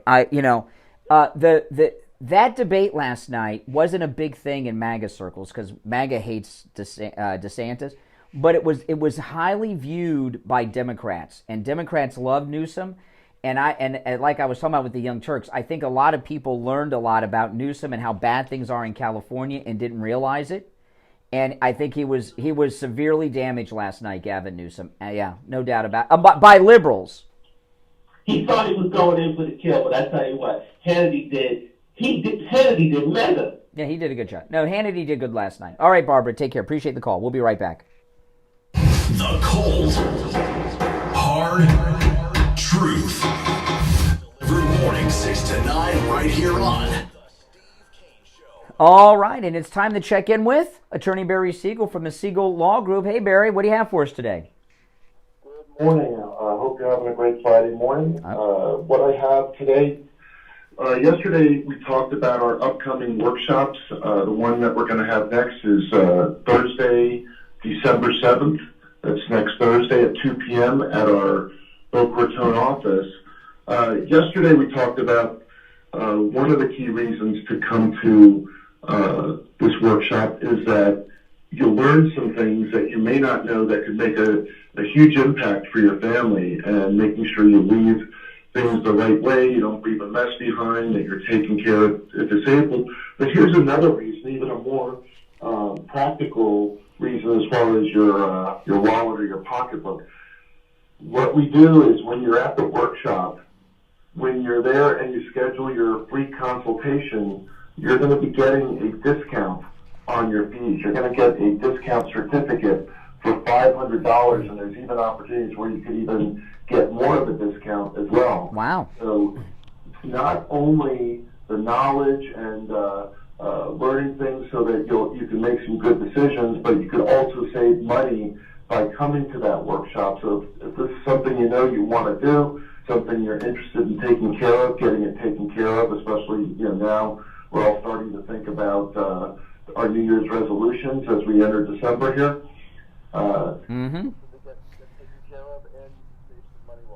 Now that seminar is next week, December 7th, and it is at your primary office in Boca. Yes, sir.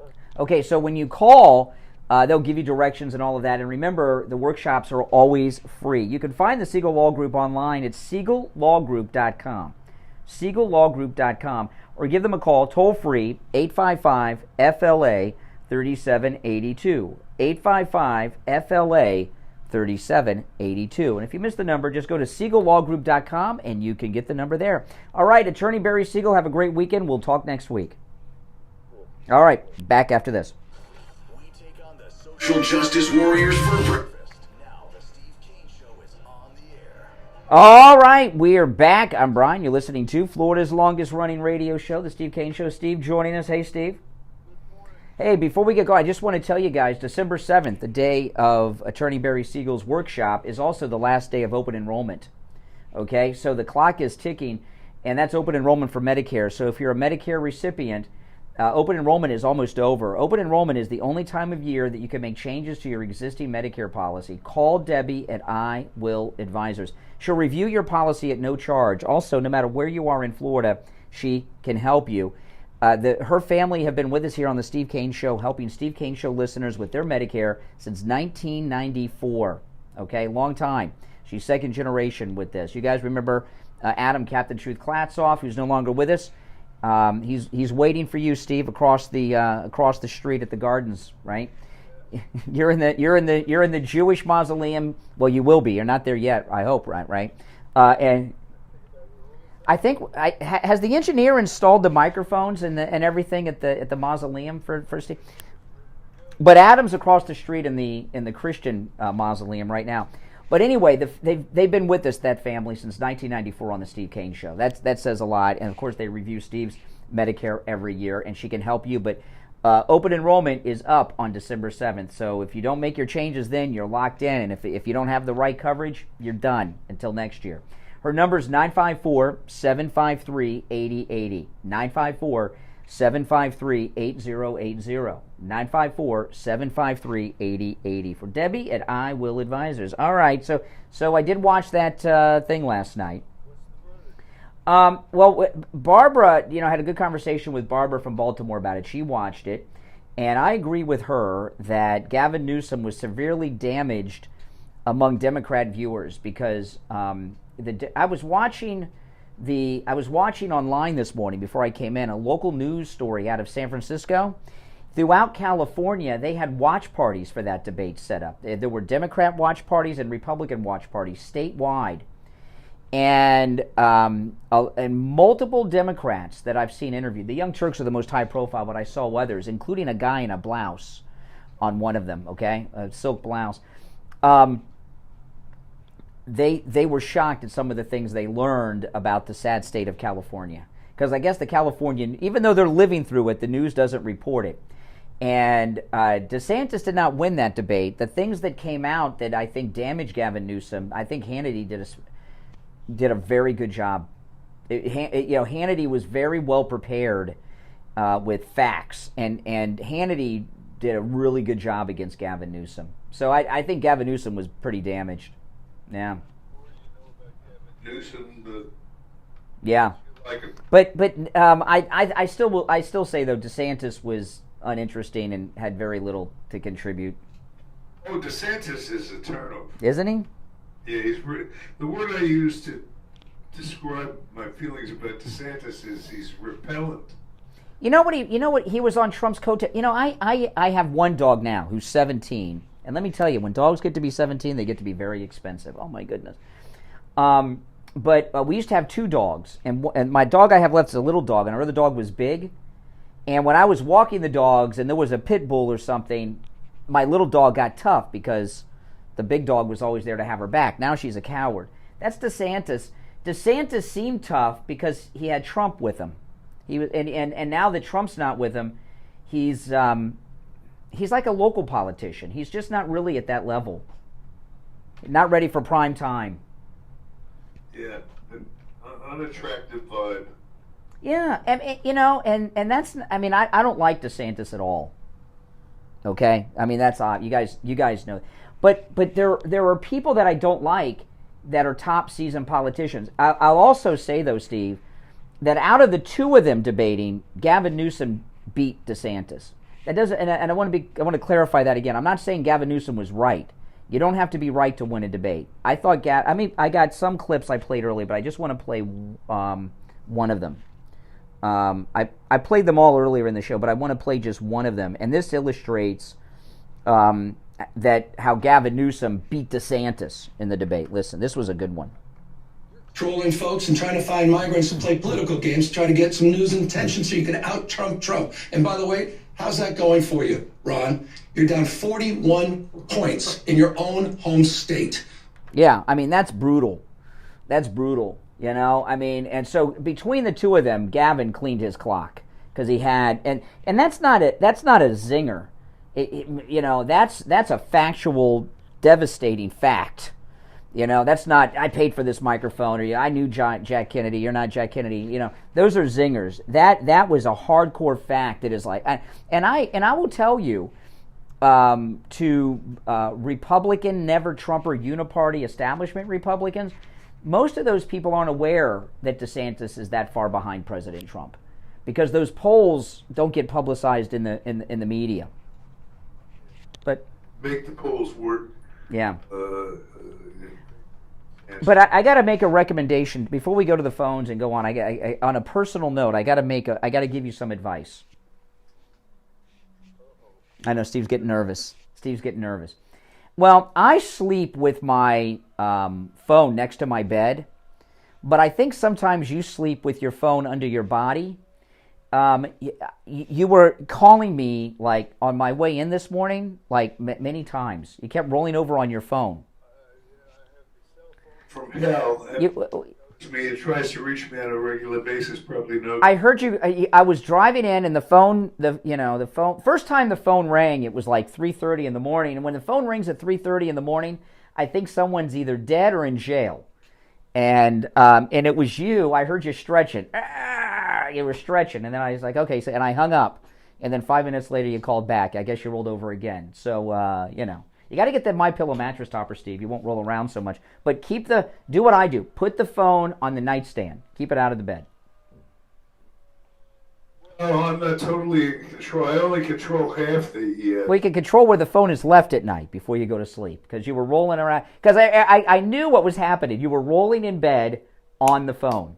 And I guess I was the last person you called, and so it kept calling. Luckily, it was calling me and wasn't like FaceTiming somebody, because God knows what you were wearing, you know. Oh, my goodness. Okay. All right. Let's take some calls. 1-888-GO-CANE. 1-888-465-2621. Yeah. Going in progress of this morning driving. Yeah. The news of the day is the war's back on, folks. Yes. About Israel giving up prematurely. Yeah. You're on the air. What's your name? Where are you calling from? Yeah, this is Richie Gross. Oh, hey, Richie. Richie, how are you? Good. I waited for you to come on because after yesterday, I sat and I said, maybe I should watch this thing. And I did. And I analyzed it. And I broke it down. And I'm going to give you my opinion. First of all, when DeSantis is attacked, he looks like he poops his pants. Yeah. That look on his face, like a smile, half smile, and he doesn't look at the opponent that's attacking him. He looks like he got caught with his hand in a cookie jar. He just doesn't have. It looks bad. He had the facts. Right. He had the facts with him. I believe Brian's right that the governor of California won the debate with a bunch of lies in his sleeve. But last night, the winner of that debate was President Trump. Oh, yeah. And the loser of that debate was the Republican Party. Well, what came out of that, I'll tell you what came out of that. You're right about Trump winning, Richie. Well, Richie, we're here till 9. It's not even 8 yet. Cool off. I know there's a break coming up at the top, but we're 4 minutes out.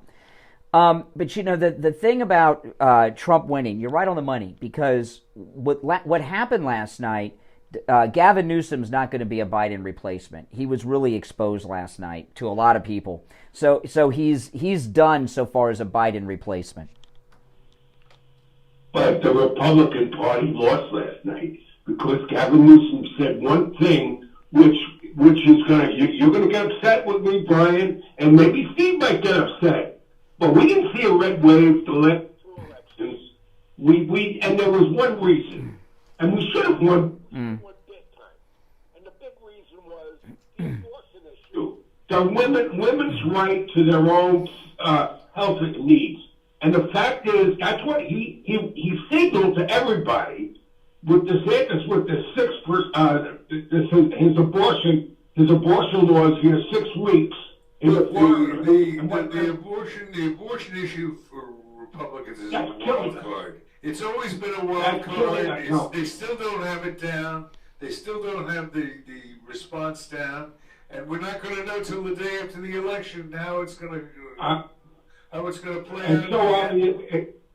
It's so obvious to me that by doing what we've done here, we've given them the only thing they can beat us on. They're going to have all these women, all the young women, everybody. The 2 things that the Democrats show up for is Trump, because they can't stand him, and abortion. And believe it or not, whether you believe in the right to life or not, it's going to kill us in this election. You're going to see Trump win the presidency, and you're going to see he's going to be surrounded by Democrats who are going to take everything else. That's possible. And President Trump, on the abortion issue has a real moderate position. But yeah. No, I agree. I think you very well are right about that. That's a very well, be screwed a little bit. The consensus. Yeah. No, I think you're right about there. Yeah. We are going to lose. We are going to lose some House races over it, and the Senate. Yeah. And so Trump will have no allies. Once again, he'll be the only guy out on the island. We can win this thing if they would get off this abortion crap. No, you can't. There's no. Listen. The opposition is not going to. It's a catch-22, Richie. It's just there's some things that you just can't get out of. But I'd rather have Trump in there than anyone else. At least we'll have that back. Yeah. I believe he'll win, but I believe he's going to get because of the damn thing. But I'm not as sure that you're right as you are. But that's okay. Hey, listen, Richie, appreciate the call. All right. Well, we're coming up on the top of the hour. Our number is 1-888-GO-CANE-1. Now, remember, it is Friday. It is open phones. We call it Open MAGA Mike Friday. And on Open MAGA Mike Friday, any and everything you have on your mind's fair game. You're not limited to the topics that Steve and I bring up, although I think we brought up a lot of interesting things in the last 2 hours. 10 seconds. No, you didn't hear that. No, you misheard. Of course Trump's going to win. No, I didn't say anything like that. No, Trump's going to win bigly. All right, our number is 1-888-GO-CANE-1. I say we may lose some House seats over the abortion issue. Okay, 1-888-465-2631. It's a toll-free call no matter where you are listening to us. I'm Brian Craig. Steve Kane is here. This is the longest-running radio show in the state of Florida. We'll be right back with the third hour after this. WWNN Pompano Beach, WIRK HD3 Indiantown. Programming paid for by Vic Canales Media Group. Broadcasting from the Robe Studio. Injured recently? Call the Robes Law Group, where winning is a habit. 561-570-5700. 561-570-5700. Robes, winning for you and our community. Your home for the Steve Kane Show. From the Palm Beach Patio Furniture Weather Center, where luxurious Well, what's up? Sounds fine. Is there distortion or something? He just wants to make sure that everything's running fine. He wants me to go down to my car and double check to make sure it's playing well on it. So I'll be down for 10 seconds. You want to take this? Well, you probably hear better in your car because the equipment interferes. I just keep this for the transmitter. Because I know the transmitter every time I leave the house. Yeah. It's all iffy. Yeah. By the time I get here, it's good. Yeah.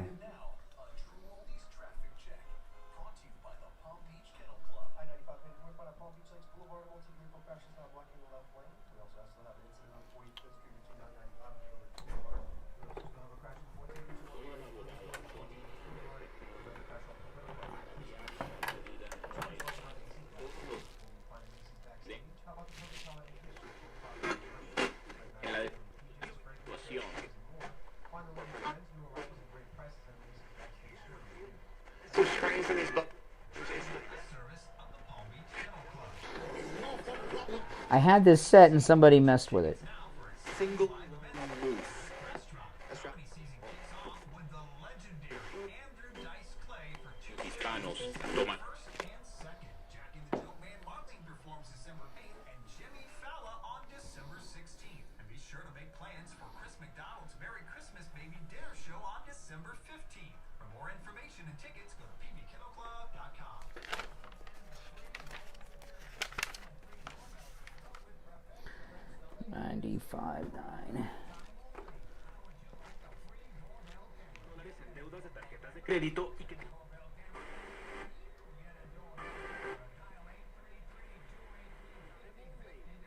Like a free doorbell, you get a doorbell camera. Doorbell camera. Dial 833-283-5050 to get this a free doorbell camera that connects directly to your smartphone with installation of your Sloman That's Shield. us. And that's not all. Sloman's going to give you a This free is one of our customized home stations. security system and professional installation when you use their low-cost central station monitoring. So here's the recap. You're getting an LED touchscreen pad, 10 contacts, backup back. Sounds fine to me.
around 340 hostages and prisoners. The hostilities are back on. Israel has always said it's made no secret of the fact that once the hostage exchanges are over, it would resume the war. I mean, Netanyahu, his officials have said repeatedly the goal of, in their words, defeating, destroying Hamas is still there. ABC's Tom Soupy Burridge in Tel Aviv. Alabama Senator Tommy Tuberville signaled that his 10-month-long blockade of high-level military promotions could be coming to an end as soon as next week. West Texas federal judge Alia Moses has lifted her order barring Border Patrol agents cutting the razor wire Texas installed on the border with Mexico. Keep migrants out so that practice will resume. Texas immediately appealed. This is ABC News. Ew, gotta get rid of this old Backstreet Boys t-shirt. Tell me why. Because it stinks, boys. Tell me why. I've washed it so many times, but the odor won't come out. Tell me why. No, you tell me why I can't get rid of this odor. Have you tried Downy Rinse and Refresh? It doesn't just cover up odors, it helps remove them. Wow, it worked, guys. Downy Rinse and Refresh removes more odor in one wash than the leading value detergent in 3 washes. Find it wherever you buy laundry products. On the air since 1977, it's the Steve Kane Show with Brian Craig. All right, we are back. I'm Brian, Steve here. You know, that debate last night, I'd just say this about the thing, okay? Because I was wrong, Steve. It was more interesting than I projected and predicted. But, well, you know, I was wrong this time. But see how easy that is, guys, to admit when you're wrong about something? It's called being a man. DeSantis was unimportant last night. That debate was between Hannity and Gavin Newsom. And Sean Hannity not only did a very good job, he was doing a favor for MAGA last night, Sean Hannity. He took down Gavin Newsom on purpose and very deliberately. The debate was between Hannity and Gavin Newsom. And I would be saying this even if I didn't dislike DeSantis. He really did a bad job. And what I was talking about, Steve, there's this hardcore liberal online program. It's called the Young Turks. They've never met a Democrat that they didn't love and embrace. I don't care what they did. And they did an immediate reaction after the debate. So that's when you get the most honesty before they got together, and it was at night.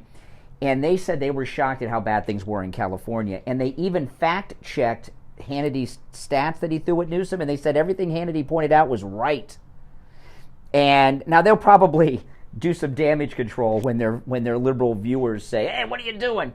But he took down Gavin Newsom, and there's no way that he's a credible national candidate after that last night. He's exposed.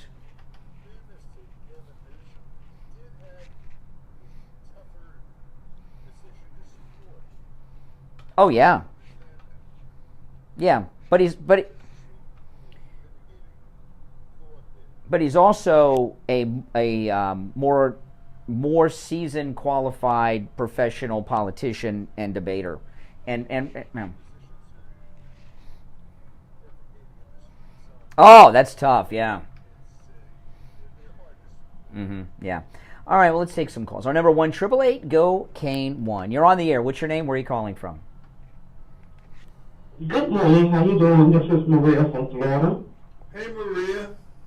Hey, how you doing, Brian and Steve? We're doing. Good. Yep.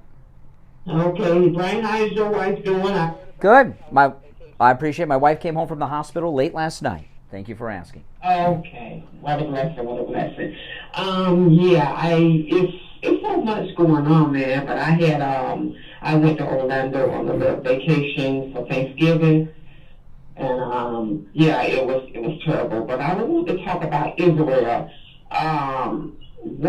What is really going on with them? Why would he pause so long like this? And well, who's the he you're talking about? I'm talking about Netanyahu. Netanyahu?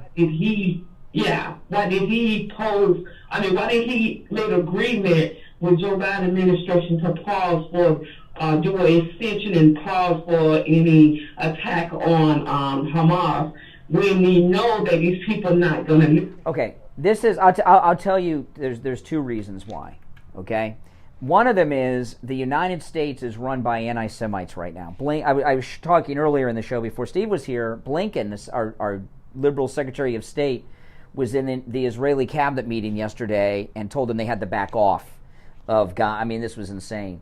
So and Israel is a tiny little country and is not really a wealthy country. I know people think because it's the Jewish state that they're loaded, you know, because they got all these stereotypes. Israel has basically one industry, tourism, you know, and they're not, and they need us, and they need our military assistance.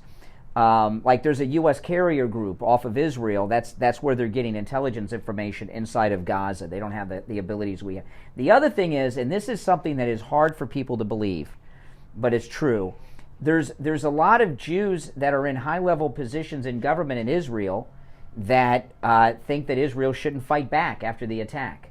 Okay, Netanyahu could be ousted from power at any moment, right, Steve? I mean, there's a lot of Jews don't support Israel, even Jews in Israel. Okay, I mean, it makes no sense, but it's true. So he does not have the full support in Israel to fight back either. Yeah, I heard. You would say precarious. Yes. Yeah, okay. And I also wanted to talk about that, the judge in New York. I don't know what the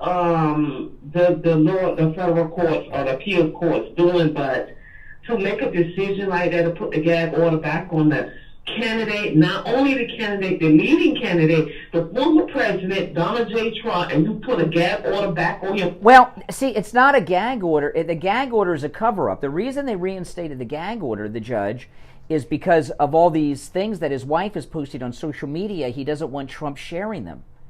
And you know, so all these things came. Laura Loomer uncovered those posts that I went through earlier. President Trump, so the judge, and they're all the judge's wife, and there's some of the ugliest things, all done during the trial that's going on right now. And the judge doesn't want Trump making those public to the people. That's the gag order is about a cover-up. And also, I'll tell you another thing. There's no jury in this. The judge won't allow it. I don't know if you may have a better understanding than I do on this, Steve. I thought gag orders were put in place so juries wouldn't be influenced. I've never heard of a gag order. The judge should not be impacted by anything anyone says, right? So the gag order, there's no jury, there should be no gag order, as far as I know, right? I mean, I don't know. Does that make sense? It's very. Well, I remember we scored a big interview with Fred Goldman after the OJ trial. Well, unfortunately, the civil trial had just started, and that judge put in a gag order. And he put in a gag order so that the jury in the O.J. Simpson civil trial, who were not sequestered, would not hear people like Fred Goldman talk. Okay? I get it with a jury, but there's no jury. So the gag order is the judge covering up a conspiracy around his kangaroo court. The judge should be the next one on trial in criminal courts. Wait a minute, but we're somewhere in here. You've got to make room for the appeal. I assume they plan on winning this on appeal. Yeah. Oh, yeah. I hope. The Supreme Court. I hope. Yeah, it's sad because I had on my Thanksgiving holiday, my little trip, I had came across one of my cousins, and I haven't seen him in a while. He does not like Donald Trump at all. Oh my goodness. Yeah, we was talking about Israel. That was the topic. And I was like concerned because I was like, I see here that the Biden administration putting pressure on Israel to not even fight for themselves. Because the Biden administration hates Jews. Yeah. So I was telling my cousin that, and all of a sudden he jumped to the well, you know, this been going on for decades, 100 years now. And I was like, so what that got to do with? So we came into this little argument. When you come at me about things like that, I'm going to tell you like it is.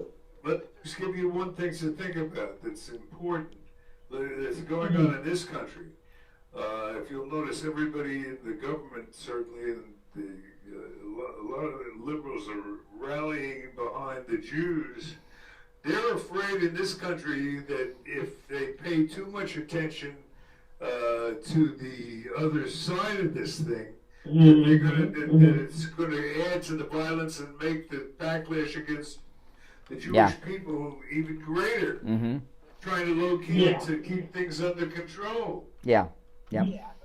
I get the demonstrations around the tree lighting and stuff like that, it is frightening. Yep. Yeah, it is. All right, well, listen, we're going to break. Now, Maria, next time you go to Orlando, take the Bright Line, the high-speed train. You'll love it. I'm taking it tomorrow. I'm going to Orlando tomorrow on the Bright Line again. It's amazing. You'd love it too, Steve. Yeah, they should be running spots on the show. I was not a fan of it, but I am now. All right, listen, we're going to take our break. It's the Steve Kane Show. I'm Brian. Steve Kane is here. Our number 1-888-GO-KANE-1. Back after this. Don't sit on the sidelines. Get in on the action. Call the Steve Kane Show live on air now. 888-GO-KANE-1. This is the Steve Kane Show with Brian Craig. Brian Craig here. I've suffered with massive pain in my knee for years. Now, it's all gone thanks to Dr. Appleton and his laser away pain system. I'm in studio right now with Dr. Appleton. Dr. Appleton, It sounded okay on the radio, but there's a little distortion because of the equipment and robotic legs that have a wonderful effect on joint pain. These are all FDA approved. Now, you don't just help with knees. Tell the listeners what other areas you can help with. Any joint I can do, shoulder pain, hip pain, sciatica, stenosis, arthritis, tendonitis, bursitis, from the foot all the way up through the neck. Dr. Appleton is a chiropractor. I always keep a laser away pain system. There's no injections, no surgery, and no drugs.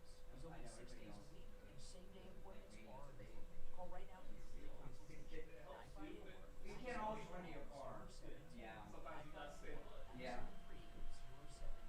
Make sure to tell Dr. Appleton what about him on the radio. Hey, good morning, Brian. It's Lisa, and my husband and I received our MyPower 2.0 supported with Kane. They did buy one free, and they're our first MyPower, and we love them. We absolutely love them. They're just absolutely marvelous. Yeah, I'm so glad. I got slippers on the way too.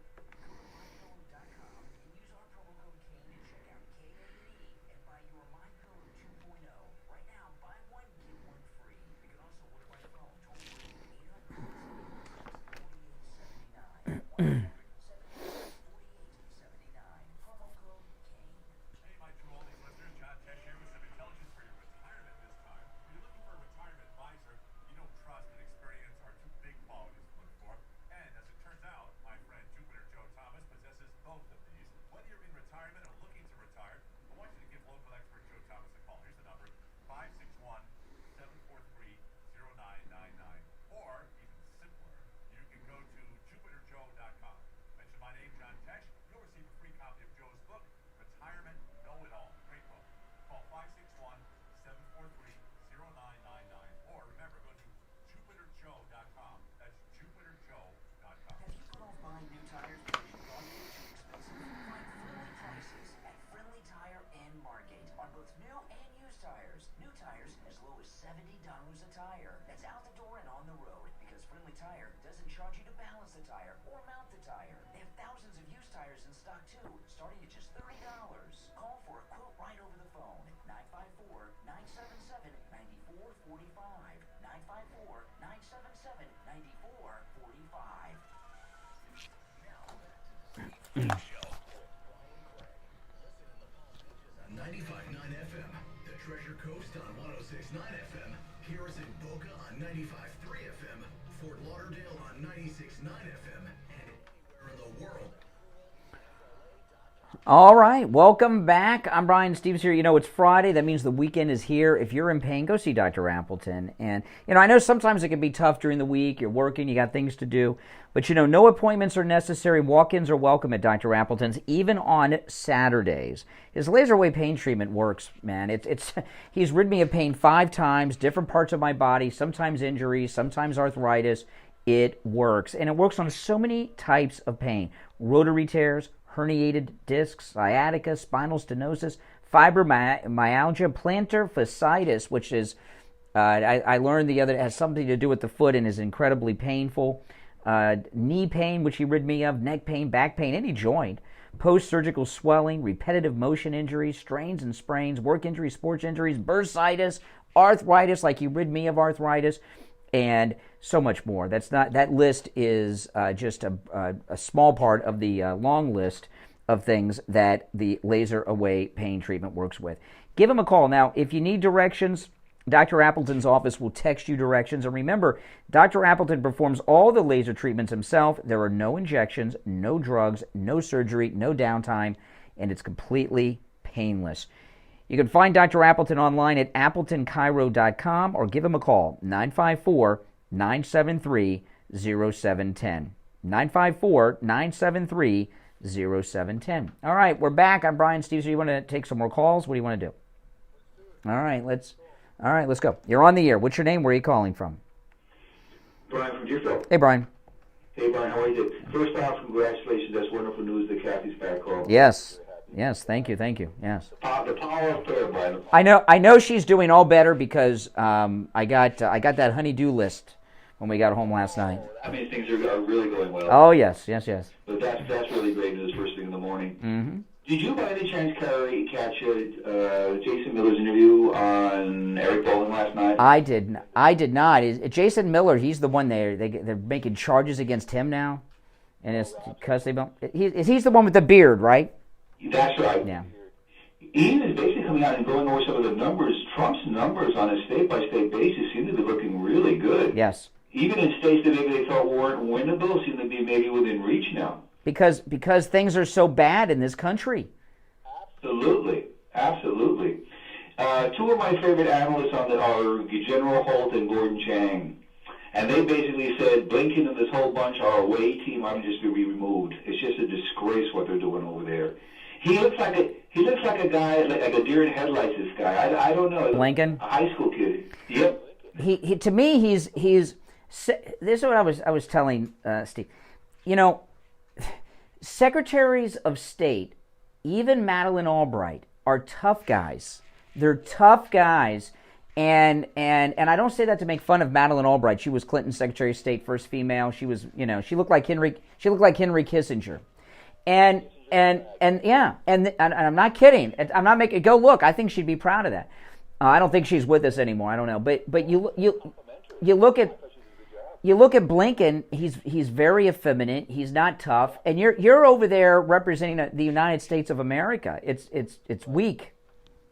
Well, when he's over there when Israel's in a state of war, I mean, this looks like a disaster, this guy. I mean, we're just sending out signs of weakness from this country, which are just unbelievable. Well, that's why everyone's on the move. Yeah. But he is really terrible. I mean, he's Secretary of State I can remember. Yeah.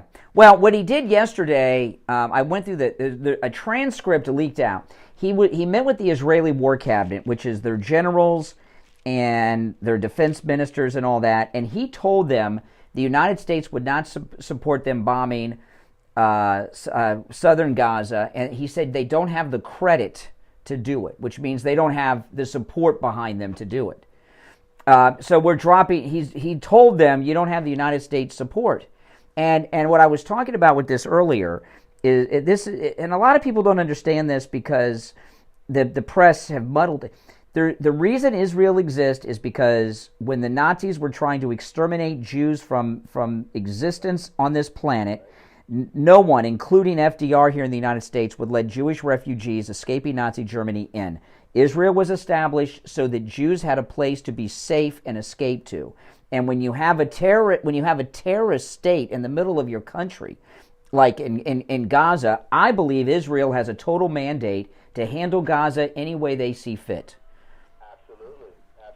I'm wondering if some more of that 47-minute video shouldn't be released, maybe to the general public, for just to see exactly what went on there. Also, you talk about Netanyahu. There's a lot of trouble here inside the cabinet about what went down when the military stand down on that day of the invasion. Yeah. So, biblically we're told to stand with Israel and stand with the Jewish people, and we look like a weak partner. And well, we're not a partner. This country is not a partner of Israel right now. This country is partnered with Hamas. This is unbelievable. All right, Brian, take care. Thanks for the call.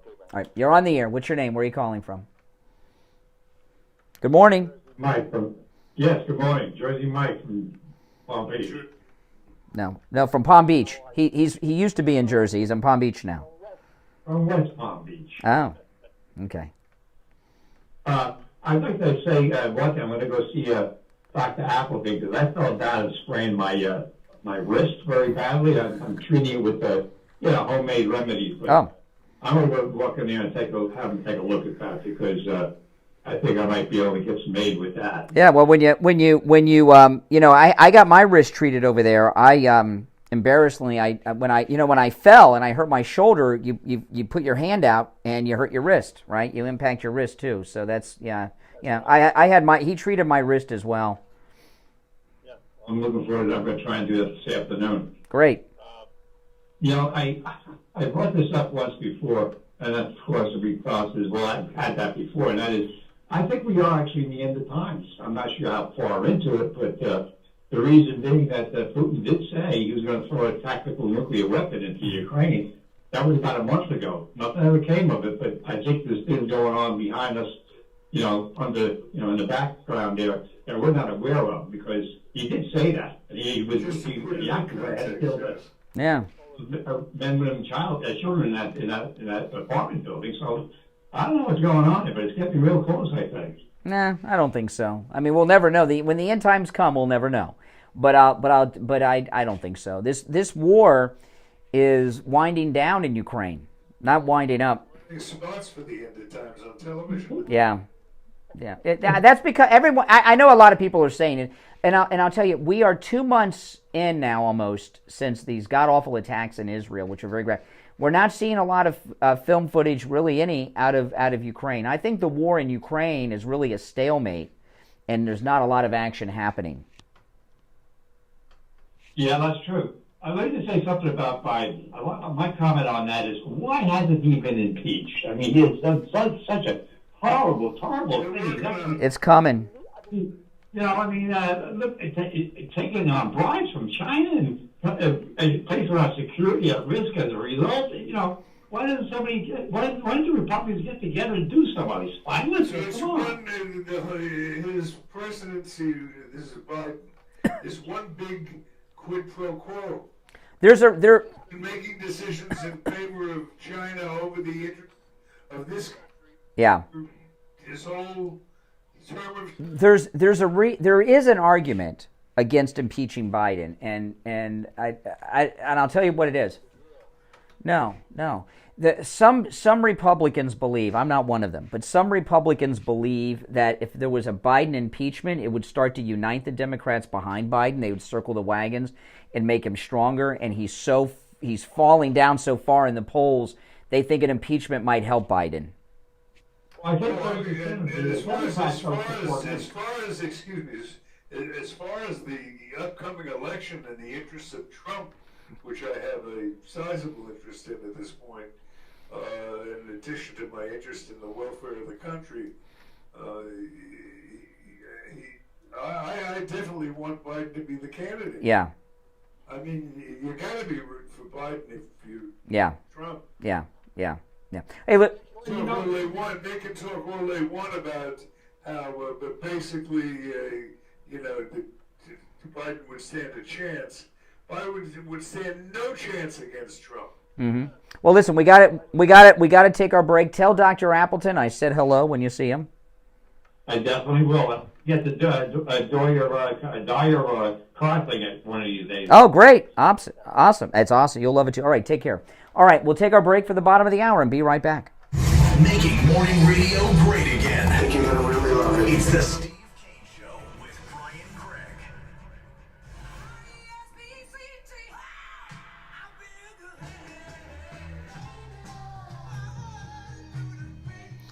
Now, guys, make sure you are subscribed. A guy called me. You might have not heard it towards the end of yesterday's show. He watches every day, and he says every day when he goes to my channel, he is not subscribed, and he resubscribes every day. I was surprised to hear that. So make sure, guys, you are subscribed. And don't miss my weekend shows I'm going to do this weekend either, if you don't mind. But make sure you're subscribed. I was surprised to hear that. That was the first time I got a call on the air about that.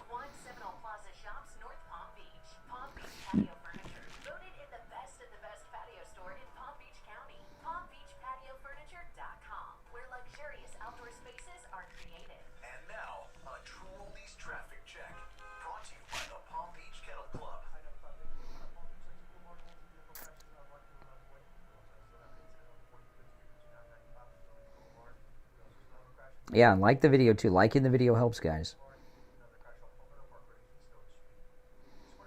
Well, because sometimes because people watch my videos a lot, I come up in your recommendations, and you're not subbed. I've heard from a lot of people that they thought they were subscribed and weren't, but that was the first time I got a call on the air about it.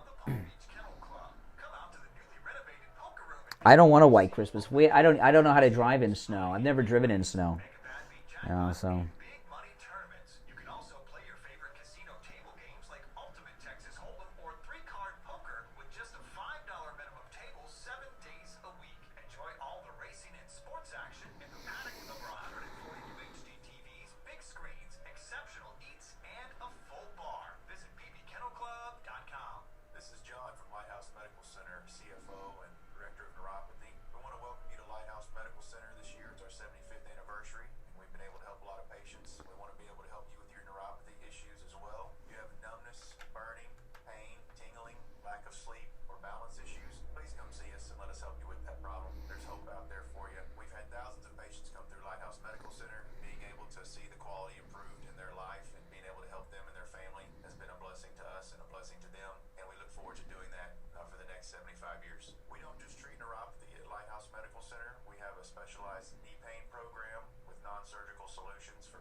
Oh my gosh.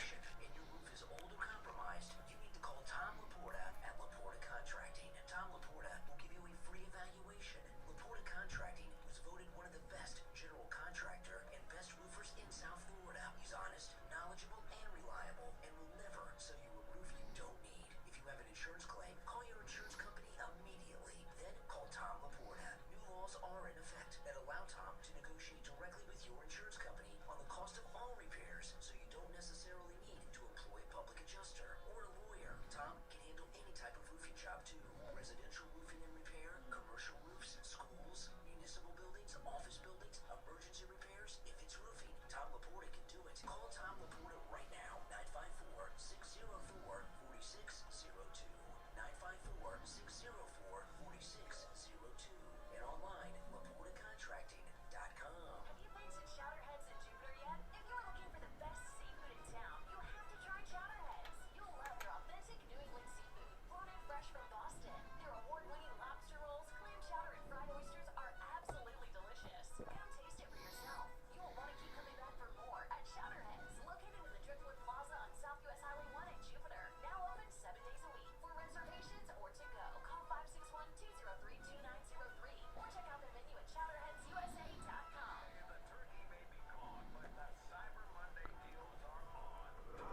Now, back to the Steve Kane Show with Brian Craig, celebrating 46 years on the air. All right, we're back. I'm Brian. Steve is here. You're on the air. What's your name? Where are you calling from? Morning, Brian. I'm calling from Royal Palm. Yes. And the first thing is the best to your wife. I understand she wasn't feeling well. Thank you. Thank you. And the thing I wanted to mention is ask you, really. Now, Debbie Wasserman Schultz, I believe she represents the district in your area, if not your district.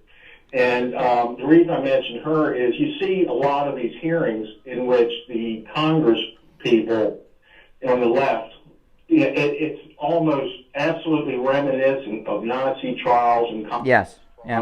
with the arrogance, the insulting, the short answers, the stopping. And you have several of them that act that way. She's the worst. She's the worst. And it's not American. I mean, the way they're doing it has to be strategic. Let me tell you, Debbie Wasserman Schultz, who's thankfully is not my congresswoman, okay? She's a terrible person. I'll tell you a quick story about her, okay? That shows how petty and nasty she is.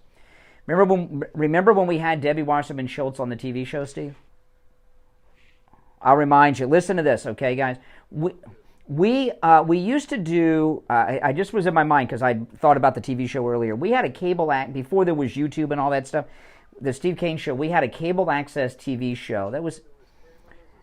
Yeah, really, and it was cable access, and it was kind of a spin-off on Al Goldstein's Midnight Blue and Crossfire on CNN and such. It was a mix. It was a very strange show. But we did a show which really, it was a public service, a really kind of an uninteresting topic, a boring topic, but an important topic. The leading cause of death at the time, it may still be, in Florida for children was drowning, because we have a lot of swimming pools and we're a peninsula surrounded by water, and there was legislation being proposed to make it the law to have pool fences. And I used to do the sound at... I used to go to, when I lived in Plantation, I did the sound and stuff for the church services at Plantation United Methodist Church, and they asked me to do a funeral once, do the sound for the funeral. It was a big church, and I said, okay, I'll never do it again. It was a 2-year-old child who fell in his pool in his backyard and died 2 days before. It was awful. So anyway, as bad of a person as she is, she supported pool fence legislation, which Steve and I also support. So we invited her on the TV show to talk about this and advocate for it. I know it's not as exciting as the topics we normally talk about, but it's something near and dear to us because Steve and I love kids. And Debbie Wasserman Schultz was big about this. Oh my goodness, the process she did the show, but the girl who was I'm not sure if it was her chief of staff or press secretary at the time. It's been many years, but the girl that worked with her was so terrified of Debbie Wasserman Schultz that we almost had to put in writing we would ask her no questions other than pool fence questions. And she says if you and Steve veer off of the agreed topics, I'll be fired. And she was scared. Her voice was trembling. And I said, well, we're not going to do that because this is an important issue. But why would you be fired for something we do? And she says because I am talking to you and giving her directions and stuff to get to the studio. And to me, that sounds like a monster. That's like Devil Wears Prada, kind of stuff. I mean, that to me seems like a monster of a person. That's my thought on Debbie Wasserman. I know it's a petty. That's how some people are. She's a nasty woman. Nasty woman. I just don't know how she can keep getting reelected, and it makes you wonder. Oh, it's easy. It's easy. The constituency. She has in her district, Century Village down south. There's over 50,000 people that live there, and they're are you a Jew? No. Okay, I'm Catholic too. There's two types of Jews. Okay, there are Reformed Jews, which Debbie Wasserman Schultz is. There's liberal Jews. Okay, and then there's Orthodox Jews. Orthodox Jews are conservatives, and Orthodox Jews are a minority in the Jewish religion. Okay, Reformed Jews like Debbie Wasserman Schultz. Yeah, Reformed Jews are not really religious. To them, being a Jew is like being an Italian. They like the deli, the Italian likes the spaghetti. You know what I mean? It's cultural, not religious, and they're typically oftentimes atheist. Okay, so when Israel's going through something, they don't connect because they're liberals and they're not religious. They don't believe in God. And all of that. These are very difficult concepts to understand. It took me years to understand this bizarreness of the liberal mind. But I think you'll agree with me on that, Steve. And Steve's a Jew, so he can speak on it, but better than us Catholics. The great advice that Neil Rogers. Don't talk about the Jews. Yeah. Don't talk about the Jews. It's not what he said. But Well, said some other things too. He said, don't F with the Jews. Yeah, well, yeah. But, one thing that gets me that's very concerning and should be to everyone is this unusual behavior. I mean, normally most Americans don't tolerate that kind of behavior. Well, okay. I'll finish on the thing with how you asked why Debbie Wasserman Schultz gets elected. Debbie Wasserman Schultz, that's a long name, isn't it? And if she were in the Army and they had to put Wasserman Schultz on her uniform, it would go into her armpit, right? It's so long. She has the retirement community with liberal Jews who live there. She hyphenates her name because Schultz is like, Stalag 17. She doesn't want them to think she's German. So she basically gets elected because she's Jewish. And she says, vote for me, I'm Jewish. I mean, that's basically it. I mean, that's why she hyphenates such an absurdly long name, so that they don't think she's German and know that she's a Jew. I mean, am I wrong, Steve? Are you backing me up here? Okay, I need Jewish support in the background, But he gave me the approval.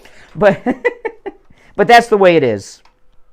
Now, Debbie Wasserman Schultz wouldn't be deceptive. No.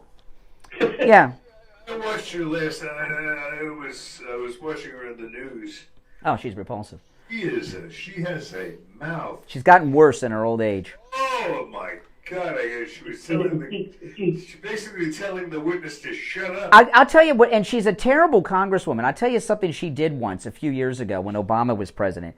Her district covers Davie.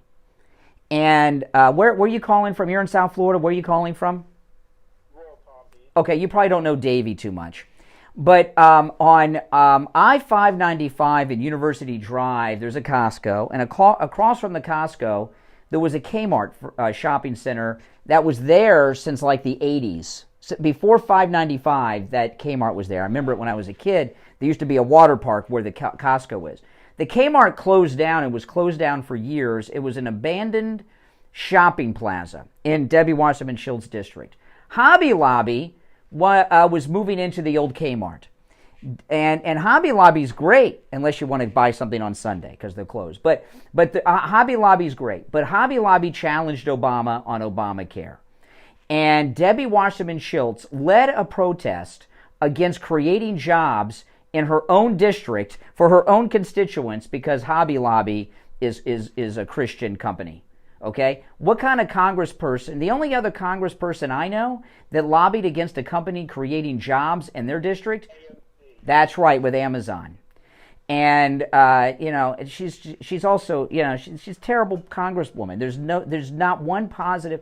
And you might think, well, she might be listening. I don't even know if she lives in Florida. For all she probably lives in Virginia. So I don't even know she'd hear me, But, yeah, she's a terrible person. I'm glad you brought her up because it gave us some time to talk about her. She should be talked about more. All right, hey, take care. We got to run. Okay, Brian. Thank you, sir. All right, we'll be right back. Hard Truth. Delivered morning 6 to 9 right here on The Steve Kane. All right, and it's time for the final gold and precious metals report of the week from the offices of William Youngerman Incorporated in Boca. We have William Youngerman. William Youngerman, how are the metals looking today? Metals looking very stable going into the weekend here. We've seen gold trade in the support area of a $2,035 number pretty much. And that being said, gold was down $6.90 yesterday, closing out today at $2,035.70. Silver gained 26 cents yesterday, closing at $25.26 the ounce.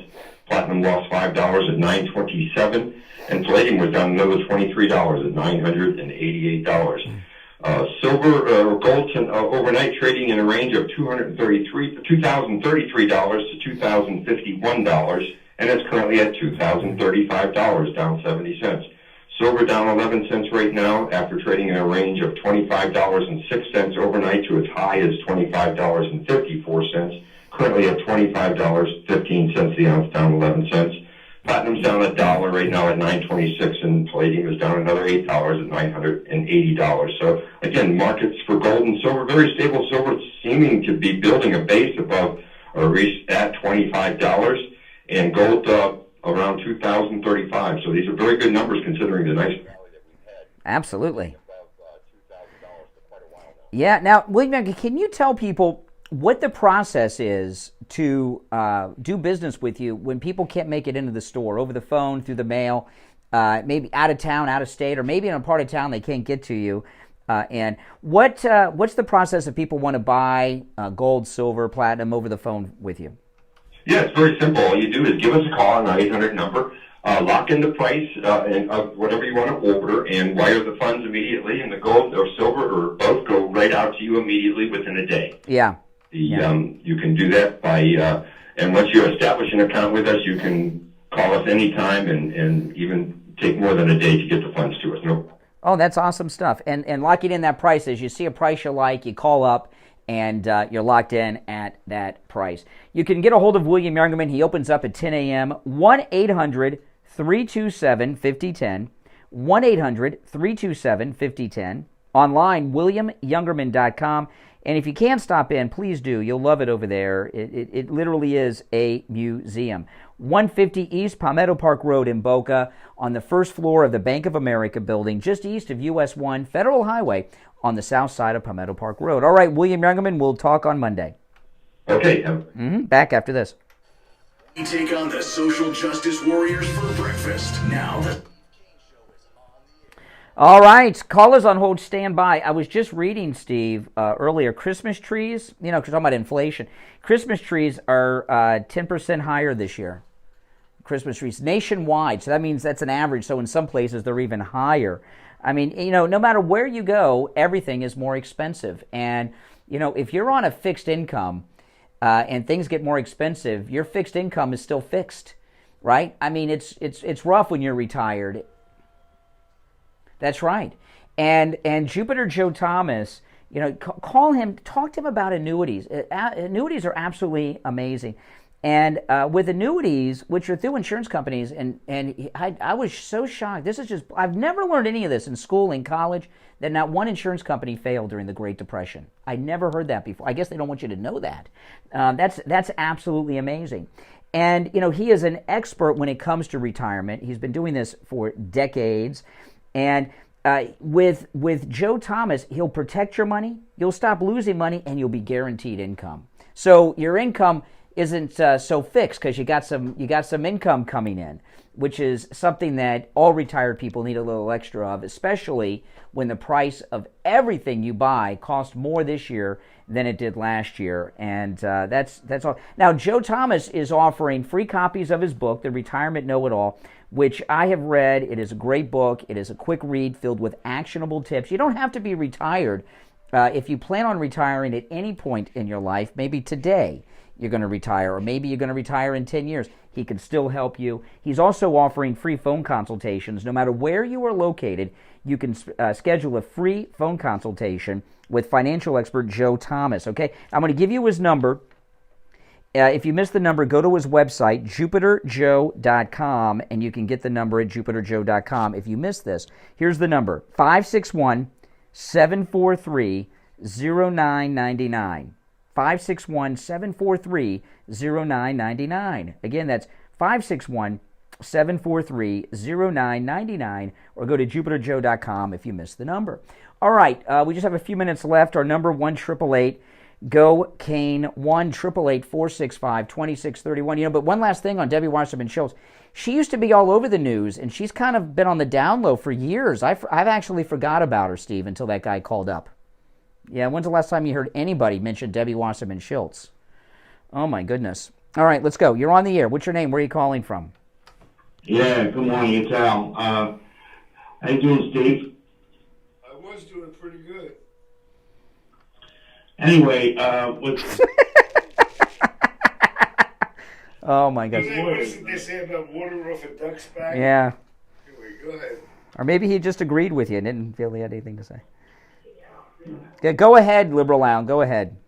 Yeah. With all these lawyers testifying against Trump, how do you think his chances are come March? He'll be off the ballot. Mm-hmm. You guys are promising the audience that he's going to be on the ballot next year, and it's not true. Oh, so this is interesting. So you believe that courts should decide who's on the ballot and who wins elections, not the people that vote? So you're saying the only path that you have towards victory is if Donald Trump's not on the ballot, right? So you must believe, as we do, that Trump is incredibly popular, that he's unbeatable. You believe Trump's unbeatable. He's popular with 33% of the country. If he's only popular with 33% of the voters, why are you all working so hard to keep him off the ballot since he's so easily defeatable? Because he doesn't believe in the Constitution. Wait a minute. Doesn't believe in it? So this is Steve, you went to the same high school as President Kennedy. I went to a crackhead school, Stranahan High School. Okay, so we didn't learn. We just learned how to stay alive till the bell rang. Okay, we didn't learn about grammar or anything. So exactly. So when you say he doesn't believe in the Constitution, I don't know, Steve, with your Riverdale Country School education, are you suggesting that Donald Trump does not believe that the United States has a Constitution? You said he doesn't believe in it, so he doesn't believe we have one? I don't understand what that means. He confessed to being the leader of the insurrection movement on March 25th when he did the Black Maple rally. What? He confessed to what? Being the leader of the insurrection movement on March 25th in Waco. Oh, really? Yeah. Okay. Okay, hold on. Slow down. Listen, those of you in the listening audience, I know what you're thinking. Liberal Al is a stupid man. Why do you waste your time? He's not as stupid as you guys think, okay? No. What Liberal Al is doing, if you noticed, other than trying to impress his friends that are listening in the car with him, right? I got 20 listening to the. I know. He lets his friends know before he calls in, so he's trying to show up to his friends. But I know, a couple 100,000. What he's trying to do, he calls in. This is where he's smart. He's got tactics. Liberals, they got their propaganda thing going. He's a seminar caller. Okay, I'm going to have to mute you so I can get this out because he doesn't want me to say this. Yeah, he's trying to stop me from saying this. A warlock. A warlock. Warlock laugh. Yeah. So what he does is he calls at the end of the show. He throws out a bunch of talking points. He tries to run out the clock. He doesn't respond to any of them and doesn't want us to be able to respond to them. So that's his tactic, and that's where he's smart. But we're not going to waste too much time with you. But this is you did bring something to our attention, and it sounds like breaking news. And if we can break more news on this program than we already do so regularly, we can bring more attention and publicity to the longest-running radio show in Florida, the Steve Kane Show. You said that there's a tape of Donald Trump confessing to leading the January 6th breach at the Capitol. I'd like to play that to the listening audience right now. Where can I get that confession of Donald Trump's? I'll play it on the radio right now. Well, tease it for Monday. Tease it for Monday? No, it's Friday. Right now, we've got 6 minutes and 15 seconds left. Where is this confession? Okay, the J6 Choir. The J6 Choir. Okay. Now he wants to talk about something else. Thank you for your call. Oh my goodness. I thought we were going to get on national television again, Steve. The confession of Trump broadcast live. Oh, my goodness. We'll tease it for Monday. Give me a break. Trump's confession. Yeah, I got to confess something to you guys. I shouldn't have continued that call. I should have hung up on him as soon as he says it's Al. I'm sorry. I'll confess. No, that was a good call. Yeah, I like Al. I like Al's calls. You're on the air. What's your name? Where are you calling from? Good morning. Brian and Steve.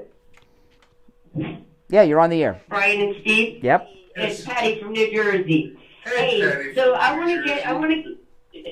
How's it going? Hey, how are you guys doing? That was a pretty good call. I like the way you handle that guy. Thank you. Anyway, I wanted to ask you guys what your opinion, or if you have an idea of this.